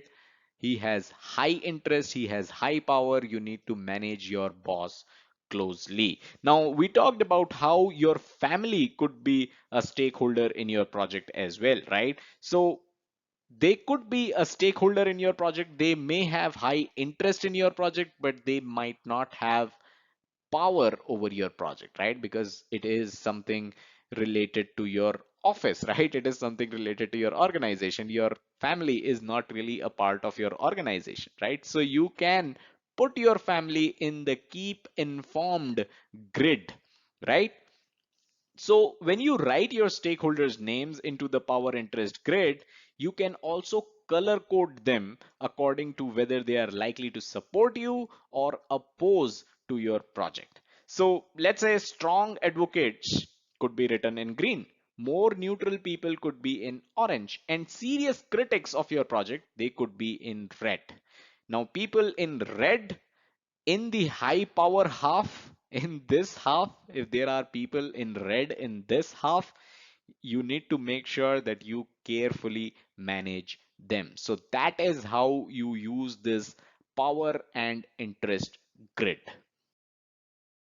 Step 5 is all about the questions that you need to ask. So now you know who your stakeholders are and what sort of priority they should have for your attention. We just looked at it in the previous slides. But you also need to know much more about your stakeholders, right? You need to know things like how likely are they to feel about your project? How likely are they to react to your project? And how best you can engage your stakeholders, how best you can communicate with your stakeholders. So some key questions that can help you understand your stakeholders better are here. Question one is financial or emotional interest in the outcome of the project. If you know that there is a stakeholder who has a financial interest in the outcome of your project, you know this stakeholder better now, right? Information that they need from you, information that your stakeholders need from you, and how would they like to receive it. So let's say your project sponsor is someone who is always on a business trip and he checks his emails once a week. So, will you drop an email to him if you need something urgently from him? Of course not, right? You are going to try and reach out to him via a phone call or maybe Slack or any other channel, but you need to understand the kind of information that your stakeholders need from you and how they would like to receive it. You also need their timely feedback. This is where you ask them how the project is doing as per them. Who is influencing their opinions or who can be influenced by their opinions? These two are extremely important questions that you need to ask. If the CEO of your organization is a stakeholder in your project, is there someone who is influencing the CEO's opinions? If yes, you need to know about that person, right? And who can be influenced by the opinions of the CEO? Pretty much the entire organization. So this is handy information that you should definitely have about your stakeholders. How to turn them around if they do not currently support the project. Now, like I said earlier, not all your stakeholders are going to support your project, but you need to have a plan. You need to understand how you can turn your stakeholders around if they don't currently support your project. Because your aim here is to make sure that the maximum stakeholders of your project support your project. But if they do not turn around, like I said, not everyone is going to support your project. So if they don't support your project, how do you plan to manage them? Very, very important. You need to know your risk mitigation plan, right? You need to know how you're going to how you're going to mitigate the risk that these people who do not support your project can bring to your project. The best way to answer all these questions is to talk to your stakeholders directly. You see, people are usually quite open about their views, and asking their opinions is often the first step in building a successful relationship with them. They'll be pleased that their views are being taken into account. So, questions to ask, these are some of the questions that you need to ask, and the best way to have answers to these questions is to ask these questions with the stakeholders. Ask these questions directly to your stakeholders. All right, step six is all about planning your stakeholder communication. So, while it is important that the project team spends most of its time working on the project, they should expect to report the progress to the project stakeholders timely. So, here are some of the communication aspects that you need to consider when it comes to stakeholder communication. Number one is the stakeholders themselves. Who are you trying to reach? Do you have a list? Of course, you should have a list from our previous steps that we talked about. What is the objective of your communication, right? Do you need prompt action from someone? Do you need an approval from, let's say, your CEO or your project sponsor? Is this just an FYI letting your CEO know where your project currently is, right? Number three is message. Formulating your message should be based on stakeholders' influence and their interest as well. Are you over communicating? If you get an email that has 50 people marked in CC, should you reply all? Will that be an over communication? That's something, a question. That's a question that you should ask in this aspect of communication, right? Is some information confidential? How much detail is needed, right? Somebody might not really be interested in technical details. For example, your CEO, you are working on the project which is the largest project your organization has ever done. But if you talk in too much technical detail, your CEO might not be interested in that kind of message. So the fourth aspect of stakeholder communication is channel. Now this depends on the message, the timing, and the geography. Available channels are meetings, emails, phones, newsletters, workshops, presentations, even press conference is a type of channel. So you need to decide your channel for stakeholder communication. Let's take an example. Let's say that your project is to construct a new community hall, and you have decided your main forms of communication will be consultation meetings during design, monthly site meetings, monthly progress presentations, a page in the community magazine, and an open day where you invite the entire community. So those are the channels that you're trying to use as part of your project. Fifth aspect of communication with your stakeholders is feedback. What are the feedback mechanism you plan to use? Are you going to be sending out surveys? Are you going to be sending out detailed questionnaires for feedback? And how you are going to encourage it, right? An example could be a dedicated mailbox that is there only to receive feedbacks and maybe reply to those feedback messages as well. Number six is timing. When will you communicate, right? So let's say you have an important meeting. Are you going to schedule that meeting in the second half on a Friday? Of course not. That is not really the best time for an important meeting. So these were the six aspects of stakeholder communication. So finally, here are some quick wins for working with the project stakeholders. Have the power to make your project succeed or fail. I'd like to reiterate here, your project is not your autocratic kingdom. The stakeholders of your project, they have the power to make your project succeed or make it fail as well. You need to brainstorm to come up with a list of stakeholders. Try to come up with an exhaustive list of stakeholders. And once you have that list, you can work out on where those stakeholders fall based on their power and interest. We talked about the power interest grid. So where do these stakeholders fit in that grid? You can find that out. Now, after that, you need to understand what motivates the stakeholders and what actions might win their support.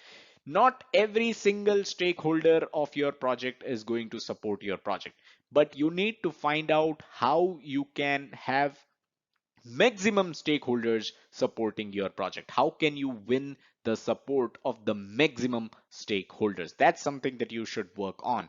Finally, you need to create a comprehensive communications plan. It should be tailored to suit the needs of your audience, the needs of your stakeholders. We talked about the aspects of communication. You need to make sure your communications plan follow it and tailor your plan based on the needs of your project stakeholders. That's all that you need to know when it comes to working with project stakeholders. Now, let's move on to the next chapter, chapter number 5. So, chapter 5 is all about planning, scheduling, and budgeting. As you can see, we have a lot of ground to cover in this chapter. So, without further ado, let's get started. So to begin with, these three, planning, scheduling, and budgeting, they all require estimation. You need to estimate them, and estimation is actually an art. Estimation is not a science.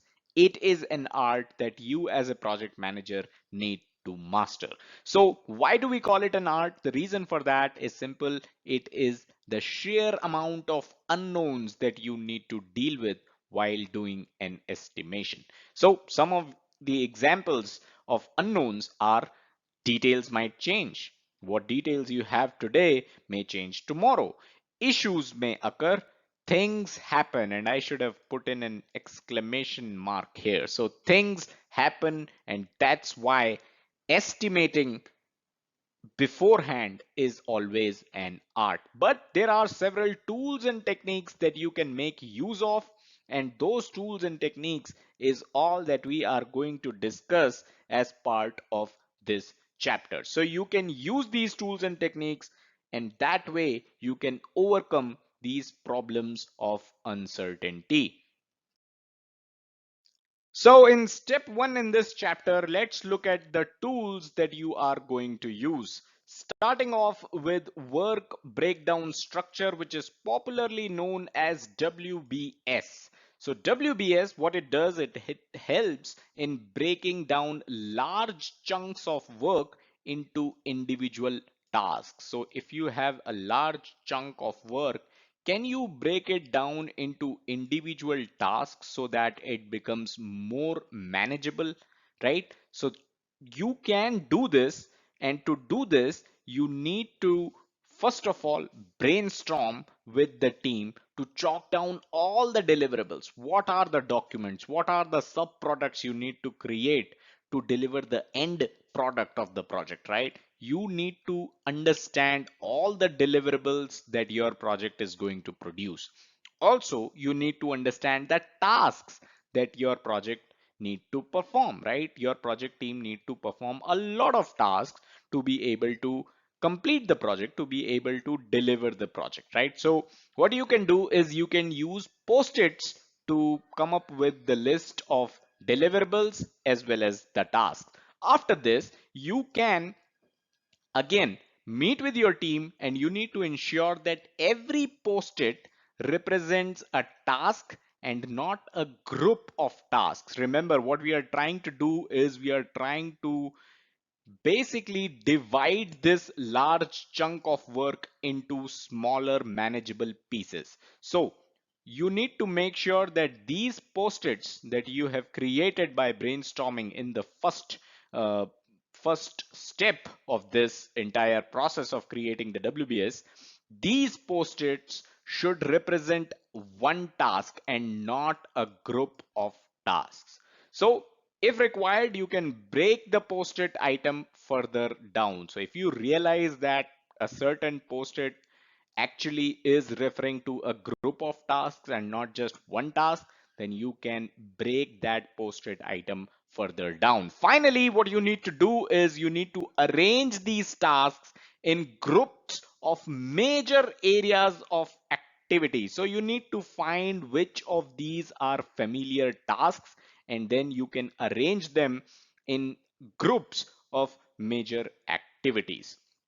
Second tool that you can use after work breakdown structure is the project logic diagram. So what is this logic diagram all about? So this diagram is basically about arranging the post-its that you have created here. These post-its in a logical sequence, you need to arrange it to create the logical diagram. So the post-its that you created in step one, making use of the work breakdown structure technique, now you need to arrange them logically. So what do we mean by arranging these post-its logically, right? So when you are actually arranging them logically, you might be able to find a few tasks that may have dependencies or can be performed in parallel. This is also a right time to estimate the time required for each task. So basically, you have got your post-its from step one, technique one, which was work breakdown structure. Now in technique two, you are actually arranging these post-its logically. What do we mean by logically? Which post-it should come first, which should come second, which should come after it? You are arranging these post-its in that manner. And when you do so, that's when you will realize that there are certain post-its which have dependencies on other post-its, and there are certain post-its which can be performed parallel. Remember, these post-its are nothing but tasks, right? So let's talk about these two, dependent tasks and parallel tasks.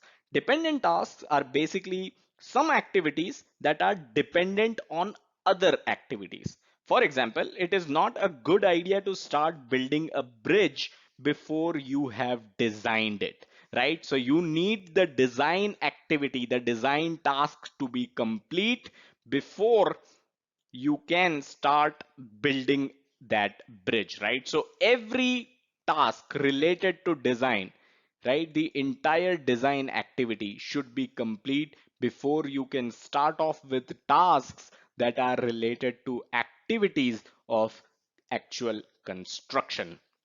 Second type of tasks are parallel tasks, right? So we talked about how when you arrange those post-its logically, you may find that some tasks have dependencies and some tasks can be performed in parallel. We just talked about dependent tasks. Now let's talk about parallel tasks. So parallel tasks are basically the tasks which are not dependent on the completion of anything else and may be done at any point in time. So these are parallel tasks. They are not dependent on anything. You can perform them in parallel as well. The longest string of tasks. So you are arranging these tasks in the logical diagram, right? So the longest string that you're going to see is also known as critical path. And we will talk about critical path in more detail in the next slide. So let's head there. All right, let's continue our discussion on the tools and the techniques that you can use for planning, scheduling, and budgeting. Till now, we've already discussed the work breakdown structure. We've already discussed the project logic diagram. We already have divided the large chunks of work into smaller manageable pieces. Those pieces are basically tasks. Those tasks have been grouped into familiar activities. So tasks that are familiar to each other, they have been basically grouped into activities. When you have tasks in hand, that's the best time to also estimate the amount of time required to complete a task. So with that in mind, let's talk about critical path. And we have touched upon the critical path in the previous slide as well. Critical path is basically the longest string of tasks. So if you add durations of all the tasks on all the paths, the one with the highest duration is the critical path. So these string of post-its, right? If you add durations of all the paths, right? All those strings, if you add durations of all the paths, the one with the highest duration is going to be the critical path. Let me give you an example so that you can understand this in a better way. Before that, the most important aspect of critical path is the fact that a delay in any of the tasks on the critical path is going to delay the entire project. How does this work out? Let's take a look at this example. So all these letters A, B, C, all these letters basically represent tasks, right? This is where you start the project. This is where you end the project. The number that you see on top of all these tasks, these can be your post-its also, right? The tasks, the post-its that we created. So these can be your post-its as well. These are basically the tasks. The number that you see above these post-its, 4, 2, 6, these is basically the amount of time required to complete these tasks. So it could be 4 days, it could be 4 weeks. We have not taken any unit here as such, but you need, let's assume it is days. So you need 4 days to complete task A, right?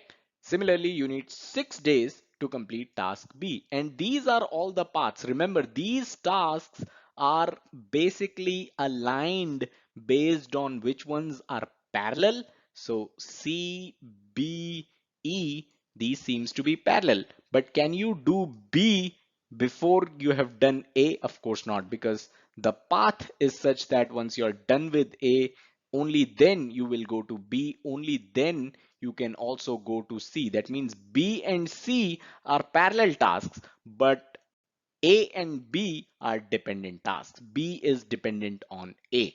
So that's how a diagram is basically drawn, and how you find, this is the logic diagram, of course, and how you find the critical path is you are going to add the duration of all the paths. So the first path you have is A, then B, and then end, right? So A, it takes 4 days, B takes 6 days. So total duration of this path is 10 days. Then you have A, C, F, G, and then end. So A, C, F, G is 4, 2, 3, 4, which means 13. And this is also the critical path because this is the highest number of days, the highest duration. And we talked about how the highest duration is the critical path, right? There is third path as well, which is D, E, H, and then end. So D, E, H is 3, 5, 1, which means 9. So ACFG is the critical path. Remember, if there is a delay in this path, ACFG, this is what we talked about in the second point, right? The fact that a delay in any of the tasks on the critical path is going to delay the entire project. I hope you see the point here. Let's say this F is delayed, then obviously your critical path is delayed. You were taking 13 days to complete the project because other tasks would have been performed in parallel. But if F, task F turned from 3 to 5, then your critical path time frame changed from 13 to 15. So that is why activities on critical path, they are also known as critical activities, and rightly so, because you cannot afford a delay in critical activities or the activities on the critical path or the tasks on the critical path, right? I hope critical path was clear. Let's move on to the next tool that you can use for estimation. So after discussing the work breakdown structure, the project logic diagram, and the critical path, the fourth and the final tool that you need to be aware of for your planning, scheduling, and budgeting is Gantt charts. Now, you might have already heard about Gantt charts because they are quite popular. Some people even think that all that a project manager does is create Gantt charts. Now, we are on chapter 5 of this series, and I'm pretty sure you would have realized by now that there is a lot of other things that a project manager needs to do, not just create Gantt charts. But Gantt charts, creating it is definitely something a project manager does. So Gantt charts, they help plan the tasks involved in the project. They give a basis for scheduling, so they prepare a ground for you to come up with the schedule of your project. They allow you to allocate the necessary resources. They help plot the critical path for a project where it must be completed by a particular date. So if you have any schedule related dependencies, Gantt charts are going to help you plot those critical paths that are required. In order to create a Gantt chart, you can make use of the logic diagram, which we have already discussed in the previous slide. So you can use the logic diagram for information like estimated time required, tasks that can run in parallel or have dependencies. Remember, we talked about parallel tasks, we talked about dependent tasks. We've also estimated the time required, right? So when you have already made use of the tools that we have discussed previously, you can come here and make use of the Gantt chart. Let's take a look at a sample Gantt chart in the next slide. So this is a Gantt chart, a sample Gantt chart. What it says is, first of all, you will start off with the market research activity. As you can see, this is a dependent activity. This is not something that you can do in parallel. So you start at August 16, you complete your market research by August 30. That's your estimate. Once you're done with market research, that's when you are going to define specifications or come up with requirements. So define specification is actually a dependent activity. Unless you're done with market research, you cannot start off with defining specifications or coming up with requirements.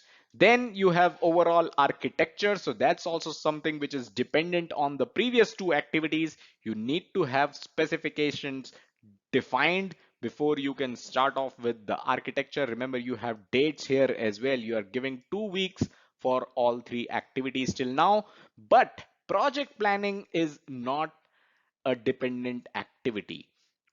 Halfway through designing the architecture, you can start off with the project planning as well. And halfway through project planning, you can start off with the detailed design of your project.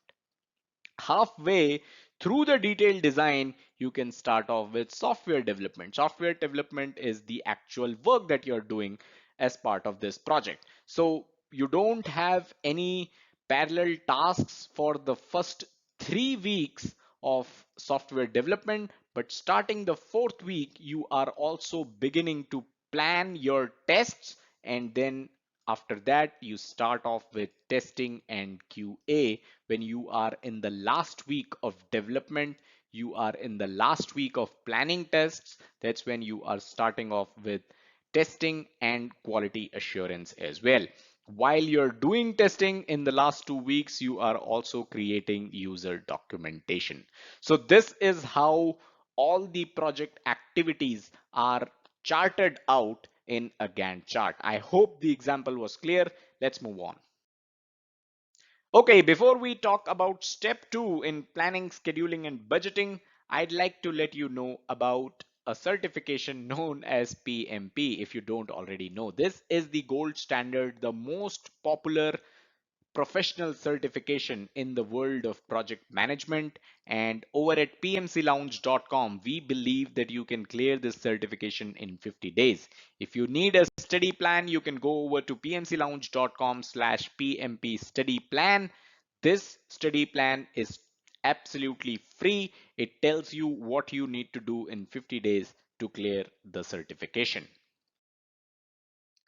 Okay, let's move on to step two of planning, scheduling, and budgeting. And this step is all about scheduling. When scheduling, you should understand the concept of non-aggressive timelines. Now, does this sound counterintuitive to you? Non-aggressive timelines? Shouldn't you, as a project manager, be making sure everything is done as soon as possible? No, not really. You shouldn't rush through the project. That's something as a project manager you need to understand. So if you as a project manager are not familiar with the individual tasks, right?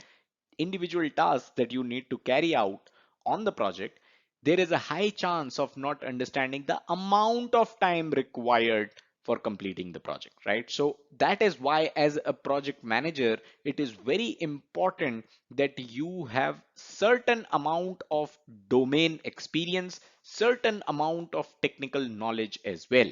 You should be able to understand the individual tasks that you would need to carry out as part of the project, and you should also be able to understand and estimate the time required to carry out those individual tasks. Add to that, there is another risk, which is about accounting for unexpected events or unscheduled high priority work. An unscheduled high priority work may show up at any point in time of your project, and it may totally derail the schedule of your project. I hope you're now seeing the point why it is important to design a project schedule which is non-aggressive when it comes to timelines. So you should not be over optimistic or over enthusiastic, and you should not unnecessarily plan aggressive timelines. Instead, you should make use of your experience in the domain of project management, in the domain of the project that you're dealing with, to chalk out a project schedule. So when coming up with the project schedule, don't be aggressive. That's the bottom line of this slide. Moving on. So let's talk about some of the important factors that you need to keep in mind when you are coming up with the project schedule. First one is detailed project plan listing out all the project activities. So you should have a view of the project plan that enlists all the project activities. So here you can make use of all the tools that we talked about, the work breakdown structure, the critical path, the logic diagram, all that. Make use of all those tools and have a view of all the activities that are required to be done as part of your project. Having this view of all the activities is going to help you come up and estimate the project, right? Come up with a good estimate that is non-aggressive, that is achievable. Time requirements of stakeholders, contractors, and all other parties. So let's say you want to procure something as part of your project. If you're constructing a bridge, you will have hundreds of things that you need to procure from contractors, right? So you need to also consider the time that contractors are going to take. If you have other stakeholders, let's say construction of the bridge involves government as well. Government is a stakeholder. Are you taking in account the time that government authorities will require to whatever that you need for from them as part of your project, right? So you need to take in account that time as well. Recruitment, training, and other such KT, knowledge transfer activities. If you need to recruit people, if you need to train them, you need to account for this time as well when you are coming up with your project schedule. Accidents or emergencies, they can happen at any time. You should have some buffer to manage accidents or emergencies.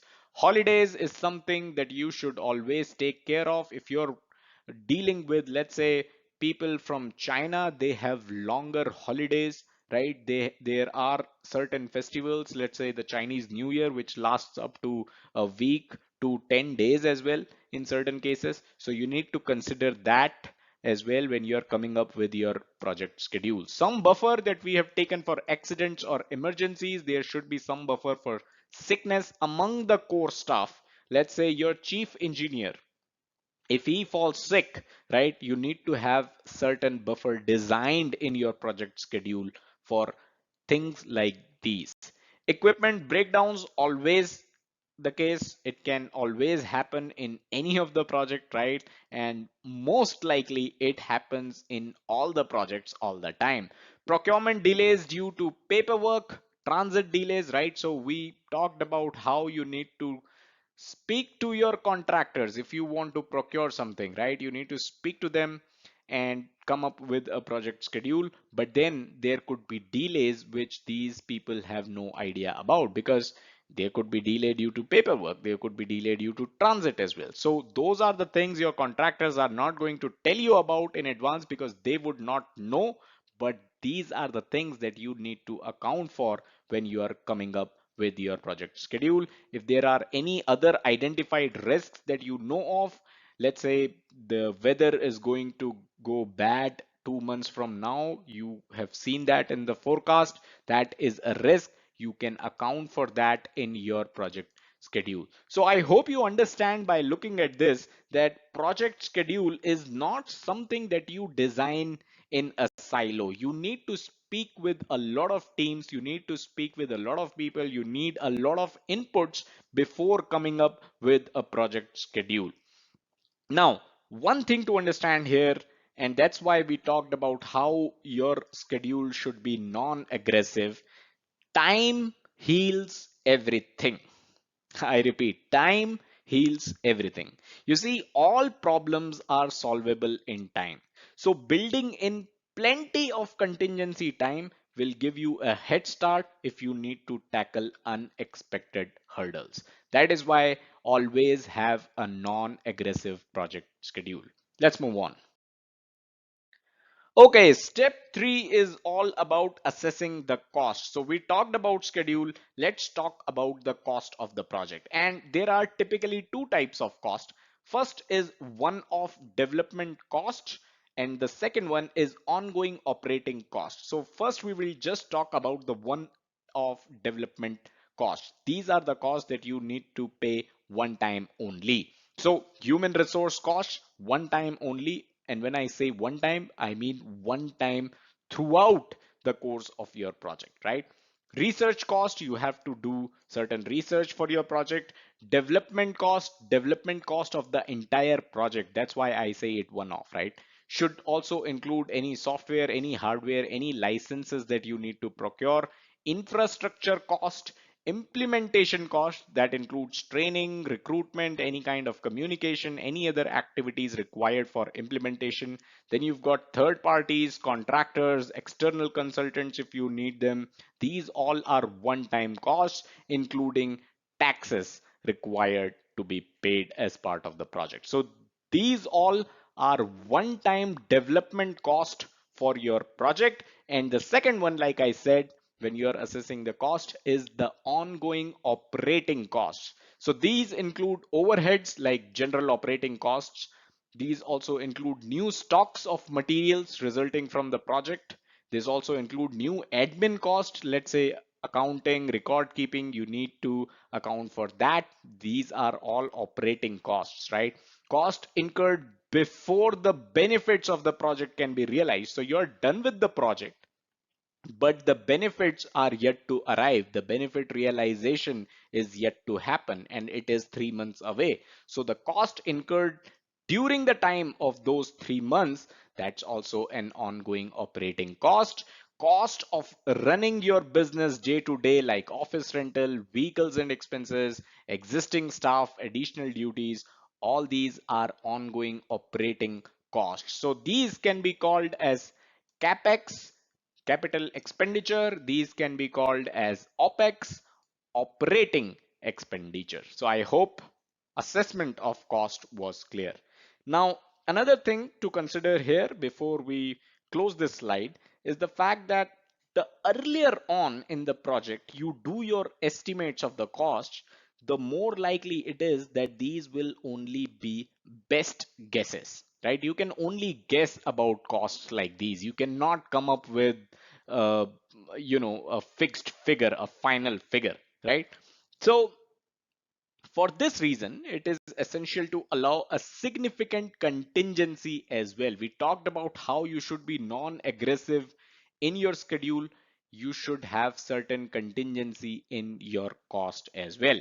So as an absolute minimum, you should add a further 20% to what you think the costs will be, right? Unfortunately, in most cases on actual projects, the actual cost tend to be higher than whatever the project managers estimate. So that's the reality of the situation. So these are some of the costs that you need to keep in mind.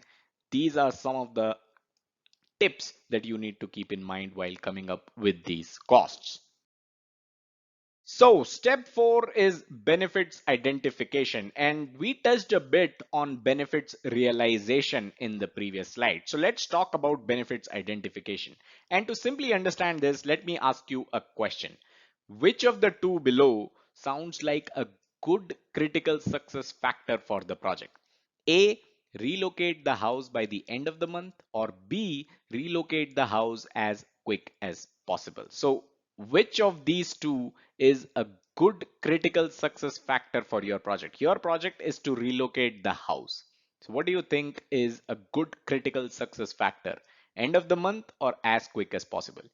End of the month clearly defines a date. You need to complete this project by end of the month, while as quick as possible is open to interpretation. Nobody knows what as quick as possible really mean, right? So benefits that your project offers must be measurable, either financially or in other quantifiable terms. This is very important, right? Why is this important? Because first of all, when you go to your decision makers to get your project approved, they will also ask for the benefits. What are the benefits to approve a project? Why should we invest in this project, right? So they need to do their assessment, and for that you need to understand and know what the benefits are for your project. Also, if you have identified the benefits, that's how you are going to assess whether your project was a success or not. If those benefits are realized, then of course your project was a success. But if those benefits are not realized, then project was actually a failure. So to get your project approved by the decision makers and to be able to assess later whether the project was a success or not, you need to clearly define the benefits that your project is going to offer. Step 5, the final step in planning, scheduling, and budgeting is all about estimates revision. Remember, we talked about non-aggressive timelines when it comes to schedule. We also talked about how you should have some buffer when it comes to budgets, and that's where estimates revision come into the picture. So even the best project managers out there, they cannot estimate the project cost upfront. That's the reality of the situation. We talked about the OPEX and the CAPEX. Nobody can estimate them upfront 100% correct, right? So you have to start somewhere, or else the sponsor wouldn't approve the project in the first place. So you basically do a start, you come up with certain number, but obviously it is understood that nobody can come up with an exact cost upfront in the starting of the project itself. So when you kick off the project with an estimate in mind, it is important for the project sponsor as well as other stakeholders to understand that the estimates are subject to revision. Project sponsor is the most important stakeholder of your project. Project sponsor is the person who is financing the project. So it is important that your sponsor understands the fact that the numbers you are giving him in the beginning of the project are subject to revision, because no project manager on Mother Earth can come up with exact cost of the project up front. So what are these revisions when we say subject to revisions? What are these revisions? Let's take a look at that in the next slide. So these are the revisions that you should have in mind. When you start off your project, you have a ballpark figure.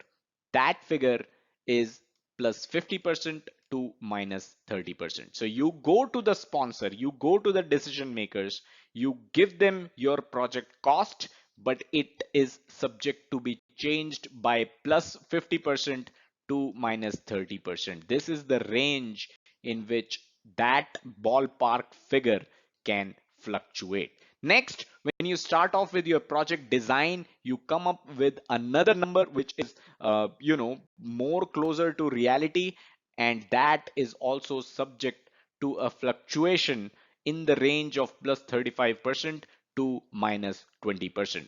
When you are implementing your project, then that fluctuation range comes down to plus 20% to minus 10%. And finally, around the time of the project launch, the number that you are going to give to your sponsor and the decision making stakeholders, that number should fluctuate in the range of plus 10% to minus 5%, right? So this is just the leeway, just the buffer that you as a project manager will have in his hands, right? When you quote a number to a sponsor or other decision making stakeholders in the beginning of the project, they need to understand that that number can fluctuate in the range of plus 50% to minus 30%, right? And that is also why it is important to give them the benefits that you hope to realize as part of the project, right? Because the number that you're giving can fluctuate in a very large range, right? And one other thing to understand here is that these figures, right, these ranges that we have given, we have shown here, are not necessarily mandatory for every project, for every industry, for every organization. They may have their own ranges as well. This is just something you can start working with if you don't have any range in sight. But you as a project manager in your organization should try and find out what range of fluctuations is allowed in cost before coming up with the cost estimates for your project. Okay, so let's look at some of the quick wins for this chapter. Use appropriate planning tools. We talked about all the tools. Use appropriate ones. Do not overcomplicate a simple project by bringing in unnecessary tools, right? So if it is a smaller project, it doesn't really require the project logic sequence diagram, then don't create one and don't overcomplicate a simple project as well. Project timelines must be non-aggressive. We talked about how important this really is. Cost estimates must include project costs as well as any one-off costs, the capex and the opex that we talked about.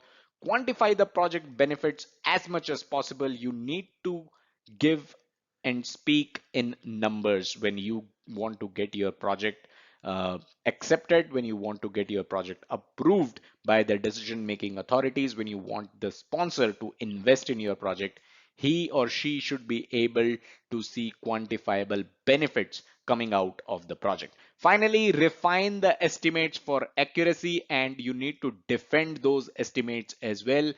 You need to make sure that everyone, all important stakeholders, understand the fact that estimates are going to be refined, and they should also understand the range in which it is going to fluctuate.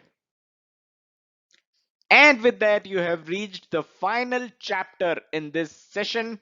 Congratulations for coming this far. Let's move further. So this chapter is going to be all about risk management. How do you manage risks as part of your project? So without further ado, let's get started. The outcome of a project is always a change. Very important point to remember here. What are you doing as part of the project? What is the outcome of your project? It is going to be a change, maybe a new product, a new service, or a change in the existing product or service, right? So an outcome is always going to be a change, hopefully a change for the better. Now, additionally, projects operate in an unsettled and uncertain environment. Why? Because plans change all the time. Mistakes happen all the time. So the entire environment your project is operating in is quite unsettling and pretty uncertain. And remember, we talked about how a project always introduces a change. So as a project manager, you have to accept this fact of introducing a change, which is something that a lot of people might not like, and the environment which is unsettling and uncertain, which your project team may not like. So this is something that as a project manager you need to accept, and of course proper planning is going to help lessen that impact. This is where risk management comes into the picture. Lessen the impact. This is what risk management is all about. So, step one, plan like a pro.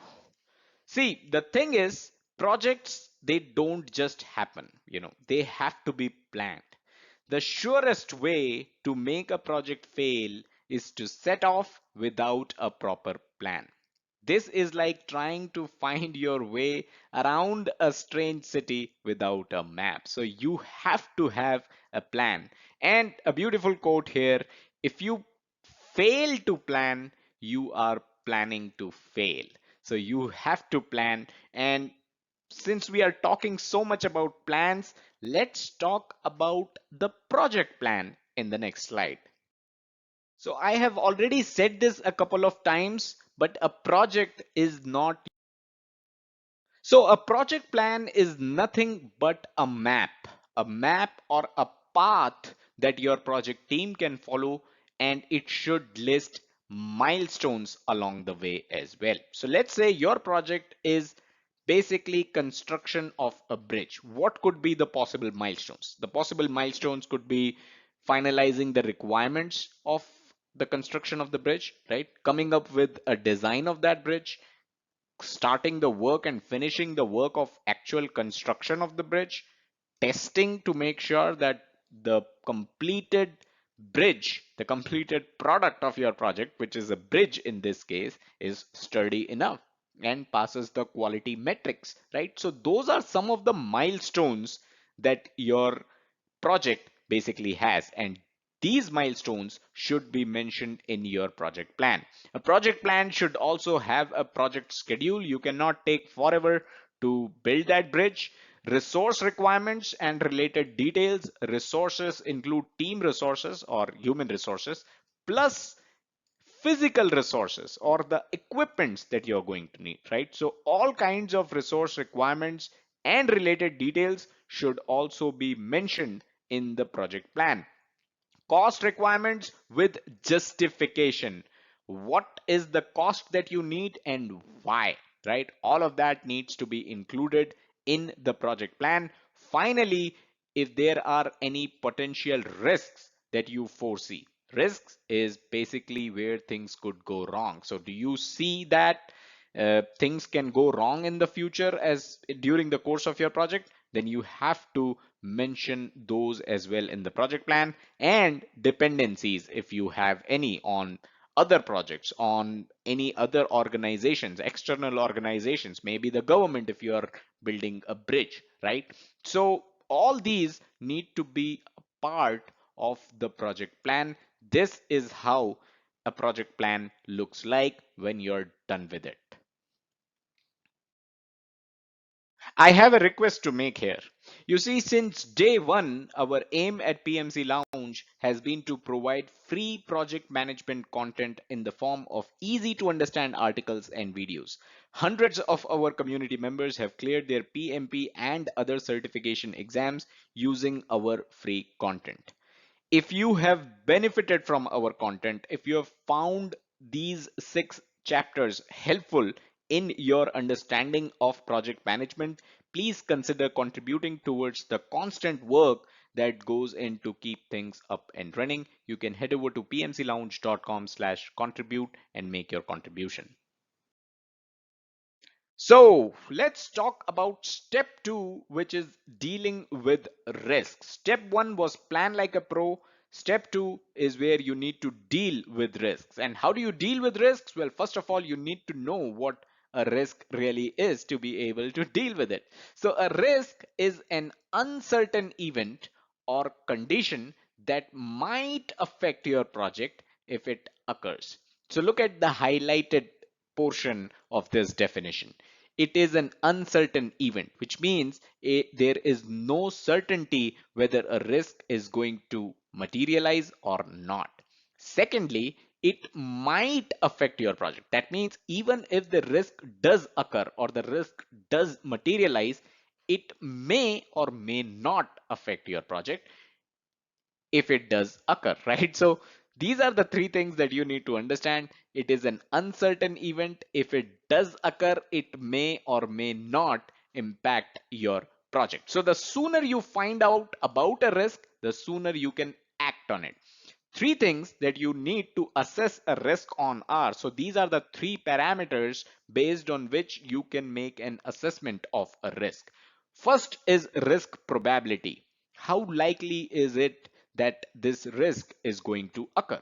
Second is risk impact. If it does occur, if a risk does materialize, what is the likely impact that it will have on your project? And number 3 is the action required to handle the risk. So the risk has already occurred. You already know what the impact is. That impact has already happened. Now, what is the action that you need to take to handle the risk? So these are the 3 parameters based on which you can assess a risk.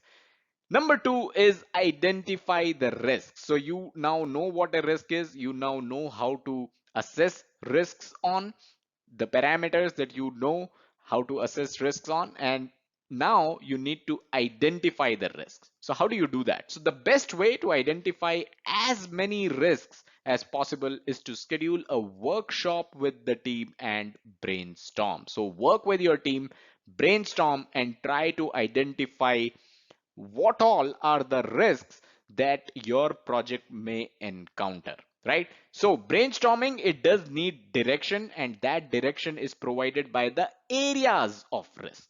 The team can go over every area and find out what all are the risks based on this area that the project may encounter. So let's take a look at all the areas of risks in the next slide. So the first area of risk that you need to consider is reputational or brand related risk. Now, it is important to understand the fact that your project may introduce a reputational or brand related risk. That's one case. The other case is there is already an existing brand related risk out there which may impact your project if it did materialize. So you need to consider both these scenarios when you are trying to find out risks that come into the area of reputational or brand related. So this occurs when a company's image is tarnished by an unpopular action. Some of the questions that you can ask in your brainstorming session is, will it harm perception of your company if you carry out this project? Does it fit with products, services that you already provide?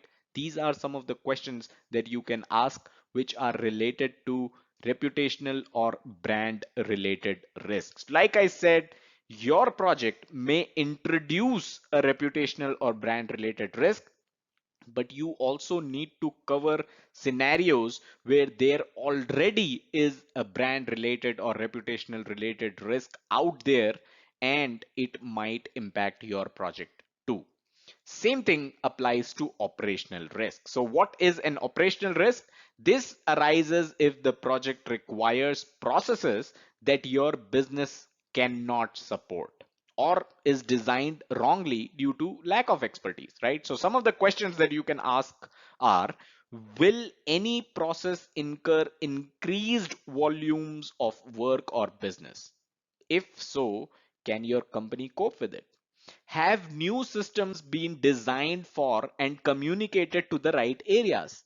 Do you have to reorganize any area or department of your company? If you have to reorganize a department of your company, that definitely is an operational risk. Now, like I said earlier, your project may cause this reorganization of a department, or if there is already a risk that a department could be reorganized, your project might be impacted by it. So in the brainstorming session, you need to discuss risks that could arise because of both of these scenarios. Third is people related risk. So what are people related risk? This could include changes to working conditions or the need to employ extra staff. Some of the questions you can ponder over are, will employees accept changes to working conditions? If you need extra staff, can the skills be found easily and can your organization afford them? How would you manage if a key person leaves or falls sick, right? So these are some of the people related risks that you need to discuss. Next is facility or premises related or business continuity related risk. So if the project causes a problem with your premises, people, or systems, this might threaten your company's whole business itself. So some of the questions that you can ask are, should you operate the project in your existing premises? And if operating the project breaks a key system or process, will this cause your company to cease business? If yes, will that be temporary or permanent, right? So I'd like to reiterate here, your project can introduce business continuity related risks, or there might business continuity related risks already exist. It is possible that these risks already exist, right? And if these risks already exist, what is their impact on your project? Both scenarios need to be discussed in the brainstorming session. Next is technical risk. So this might include advances in technology, technical failure, and other such things. Some of the questions that you can discuss while discussing technical risks are, does the technology you're intending to use fit with what you already have, right? So the technology that you intend to use, does it fit with the technology that you currently have? It is also known as interoperability. And you can also discuss if any new systems, are they flexible or scalable if you're introducing any new systems as part of your project. Next is financial risk. Now this include business failure, stock market, unemployment, etc., right? So let's say your project causes a downfall in the stock market, right? Your project was released and maybe it was a failure and it causes the your company's stock to go down. So this is a financial risk. Or it is possible that during the course of your project, while your team was working on your project, the stock market reacted badly to something that happened in your organization and your organization's stock fell down. Now, do you have the budget? Do you have the money to continue with your project? You need to discuss both such scenarios. Some of the questions that you can actually look into while discussing financial risks are, could any of these spell disaster for your project, right?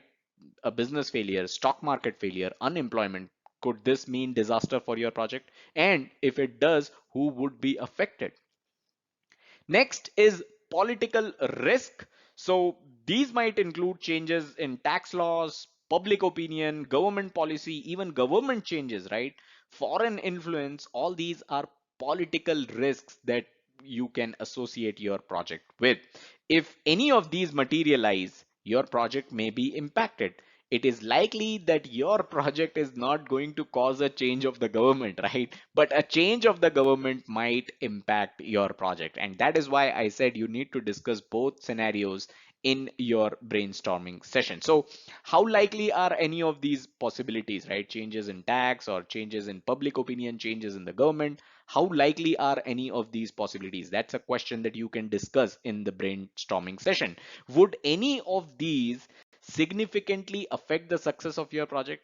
Let's say, for example, if your project is about construction of a metro train and it requires some trees to be cut, what if the government changes? So current government, it might support it that you can cut some trees and you can construct metro tracks. But what if that government changes tomorrow, right? In the upcoming elections, if that government goes, then will the new government support this cutting of trees? Maybe yes, maybe no, but those are the questions that you need to go over in the brainstorming session.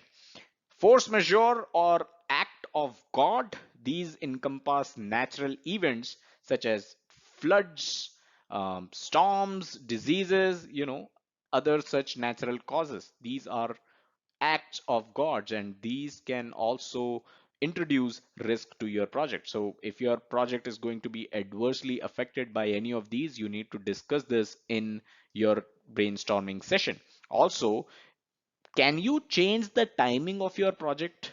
Is that going to make a difference? Let's say, can you start off with this project in summer rather than winter? Is that going to help? Right? You can kind of discuss these questions. Finally, what if you cancel the project itself? What if you cancel the project? For example, what are the consequences of not constructing tracks for metro? Here, we took an example of constructing tracks for metro train, right?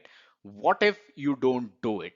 What are the consequences? You can discuss that in the brainstorming session as well. So those are the areas of identifying risks for your project. We have talked about what a risk is and how to identify it. Now let's talk about how to evaluate a risk in the next slide. All right, so you have identified all the risks. We have gone over all the areas to find out all the possible risks that your project may encounter. Now that is out of way, let's try to assess the likelihood of occurrence of these risks. This likelihood can be divided into, let's say, high. If a risk has high probability of occurrence, then that means that risk is actually very likely to occur. If the probability of occurrence is medium, that means it is possible that this risk might materialize. If the probability of occurrence, the likelihood of occurrence is low, that means it is unlikely that this risk is going to materialize. Similarly, even the impact of the risk, we talked about the occurrence of the risk, the probability of this risk materializing. You can also measure the impact, that if this risk were to occur, what is going to be the impact. It can be high, that means this risk, if it does occur, it is going to impact the entire organization. The impact could be medium, which means it impacts the business. The impact could be low, which means there's a minor impact. So if you have a risk which has low probability of occurrence, low likelihood of occurrence, and even if it does occur, its impact is pretty low, then those are the risks you shouldn't really be worried about. But let's take an example, right? You might have heard of the news that Samsung phones, I don't remember the model, but Samsung phones started blowing up and they were actually catching fire. So, do you think, what was the likelihood, do you think, for that risk was? It was unlikely, right? The likelihood was very low. Who designs a phone that is going to blow up? But what was the impact when it did materialize? The impact was very, very high, right? So this is how you can actually come up with the evaluation of risks, the overall evaluation of risks. So if the likelihood and impact definitions are consistent across all the risks that you have identified in all the areas, if you consistently follow these definitions, high, medium, low, for their occurrence as well as their impact, you can definitely prioritize which risks should be acted upon first. And like I took an example, if there was a risk which was unlikely to occur, and even if it did occur, the impact was minor, then that risk should be low priority for you. Important to note, if any of the risks you identify rate as being high probability and high impact, you should make very careful contingency plans for risks that are high, which means very likely, and have high impact. In our Samsung example, right, the phone that they came up after the one which was blowing up, the probability of it blowing up could be medium, right? It wasn't low. It could have been medium and the impact would have been high. So they would have acted upon it based on this priority. So far we have found out all the risks. We have even evaluated the risks. Let's say a highly likely risk with a medium impact has actually occurred. That risk has materialized. So what do you do now? That's where planning corrective actions come in handy. So once you have all the risk related data in place, it's time to list possible methods of managing risks if they were to materialize. So here are some example of what you should do if a risk does materialize. Number one is use existing resources. Can you improve your existing systems and methods? Can a change in team member responsibilities be helpful? Remember, these all are proactive measures. You're not doing this after a risk has already materialized. If that was the case, there was no point in evaluating the risk, right? You have evaluated the risk, you have found that there are some risks which are likely to occur, and you have also found what their impact is going to be, and now you are planning what you would do if they occur. So first was you can use existing resources. Second is you can bring in new resources. This, in both points, resources could mean physical resources as well as team resources or human resources, right? So bring in new resources. Do you need additional resources with specific expertise to deal with certain risks that have shown up in your evaluation, in your brainstorming session? Next is you can do a plan B. If there are risks that are almost a certainty when it comes to occurrence, can you introduce a plan B so that their impact is minimized? We talked about how each risk need to be evaluated on its likeliness of occurrence. So if there is a risk which is very highly likely to occur, can you do a plan B?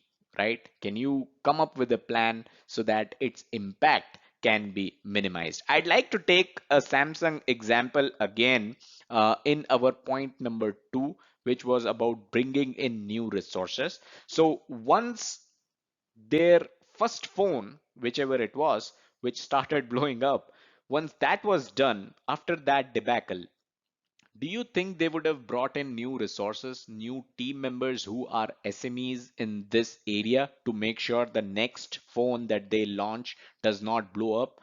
I am pretty sure they would have done that, right? So that's how they would have mitigated those kind of risks where a phone is blowing up. So you would uncover new risks as you work on the project. So it is important for you to timely review the documented risks, also known as a risk log. So you have found out all those risks in your brainstorming session. Where did you documented it? You documented it in the risk log, and you've also evaluated all the risks. So you have not just listed out all the risks, you have also evaluated, and in front of those risks you have also mentioned how likely they are to occur and what is their impact going to be if they did occur. So what document do you use to do all this? This document is known as a risk log. In fact, in the next slide, let's take a look at the risk log. So this is a sample risk log. First entry is going to be the date, description of risk, probability or likelihood of occurrence. Is it high, medium, low? Then you've got the impact, again high, medium, low. Then you've got the action item. What are you going to do if the risk does materialize? Who is going to do it? Who is going to take action? And what is the due date by when this action needs to be taken? Remember that sometimes it may in fact be better to accept a risk than to use excessive resources to eliminate it. That is also a possibility. So keep calm and think through a problem carefully before you act.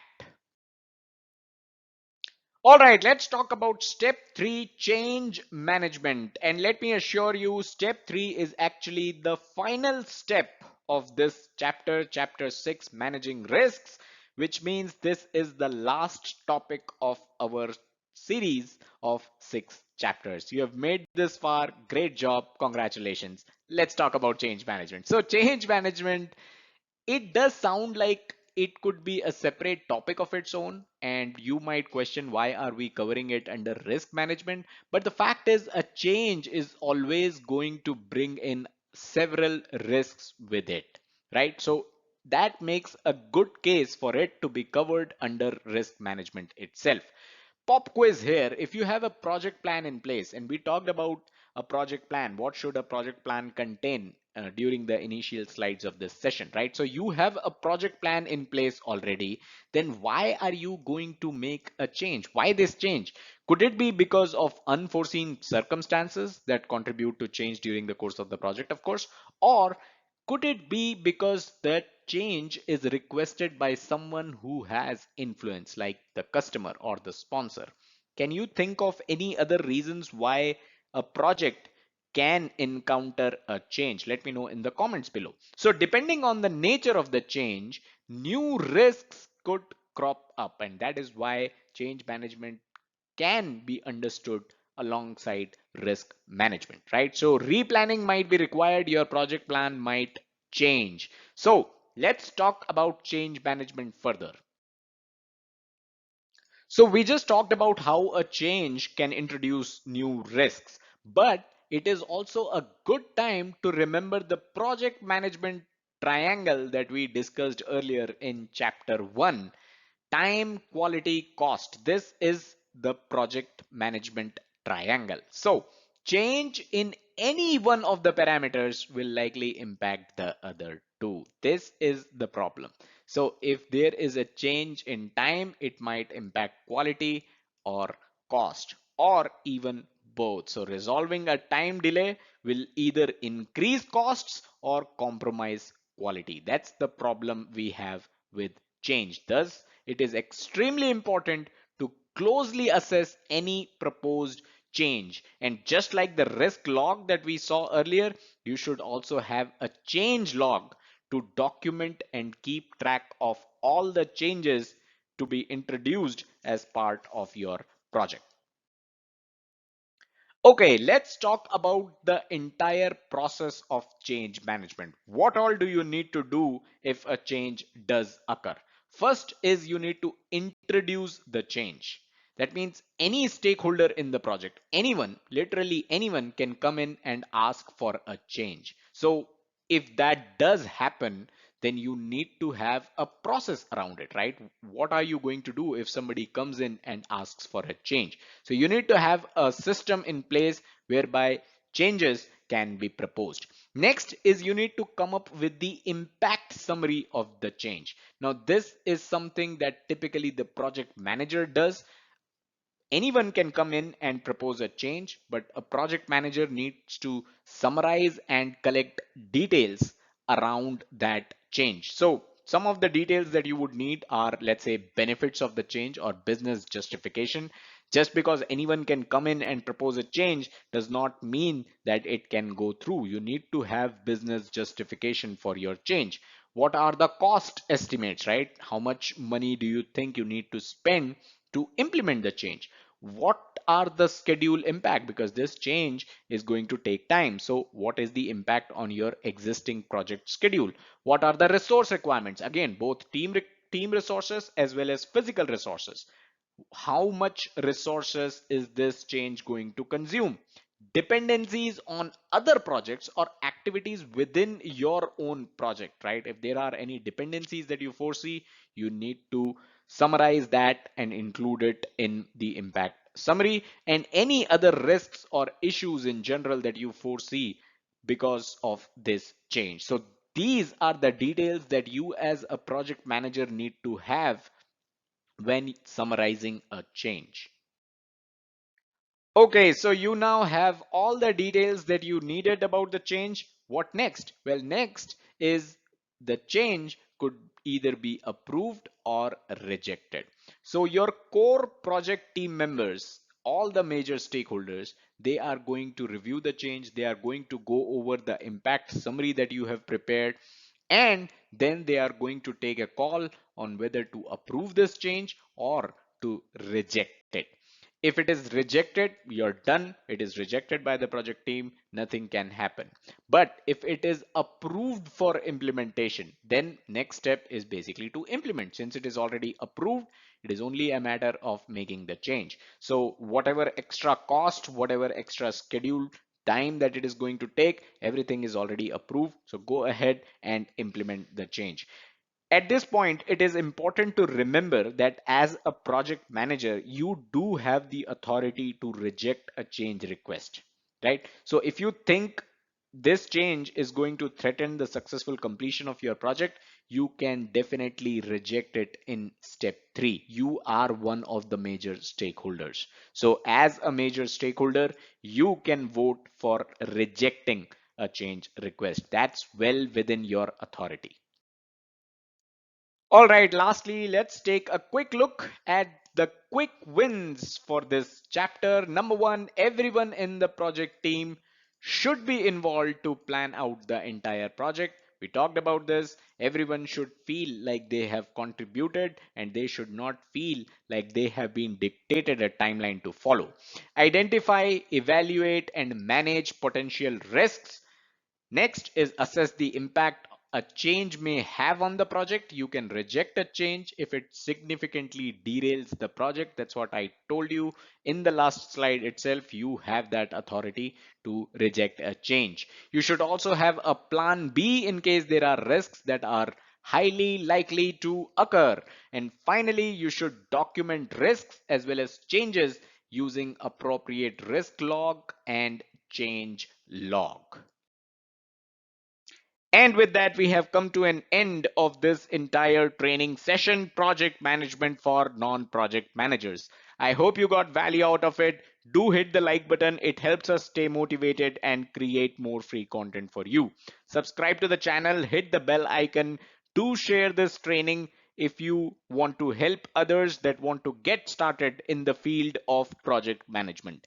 This is your trainer Shoaib signing out. Thank you and have a nice day.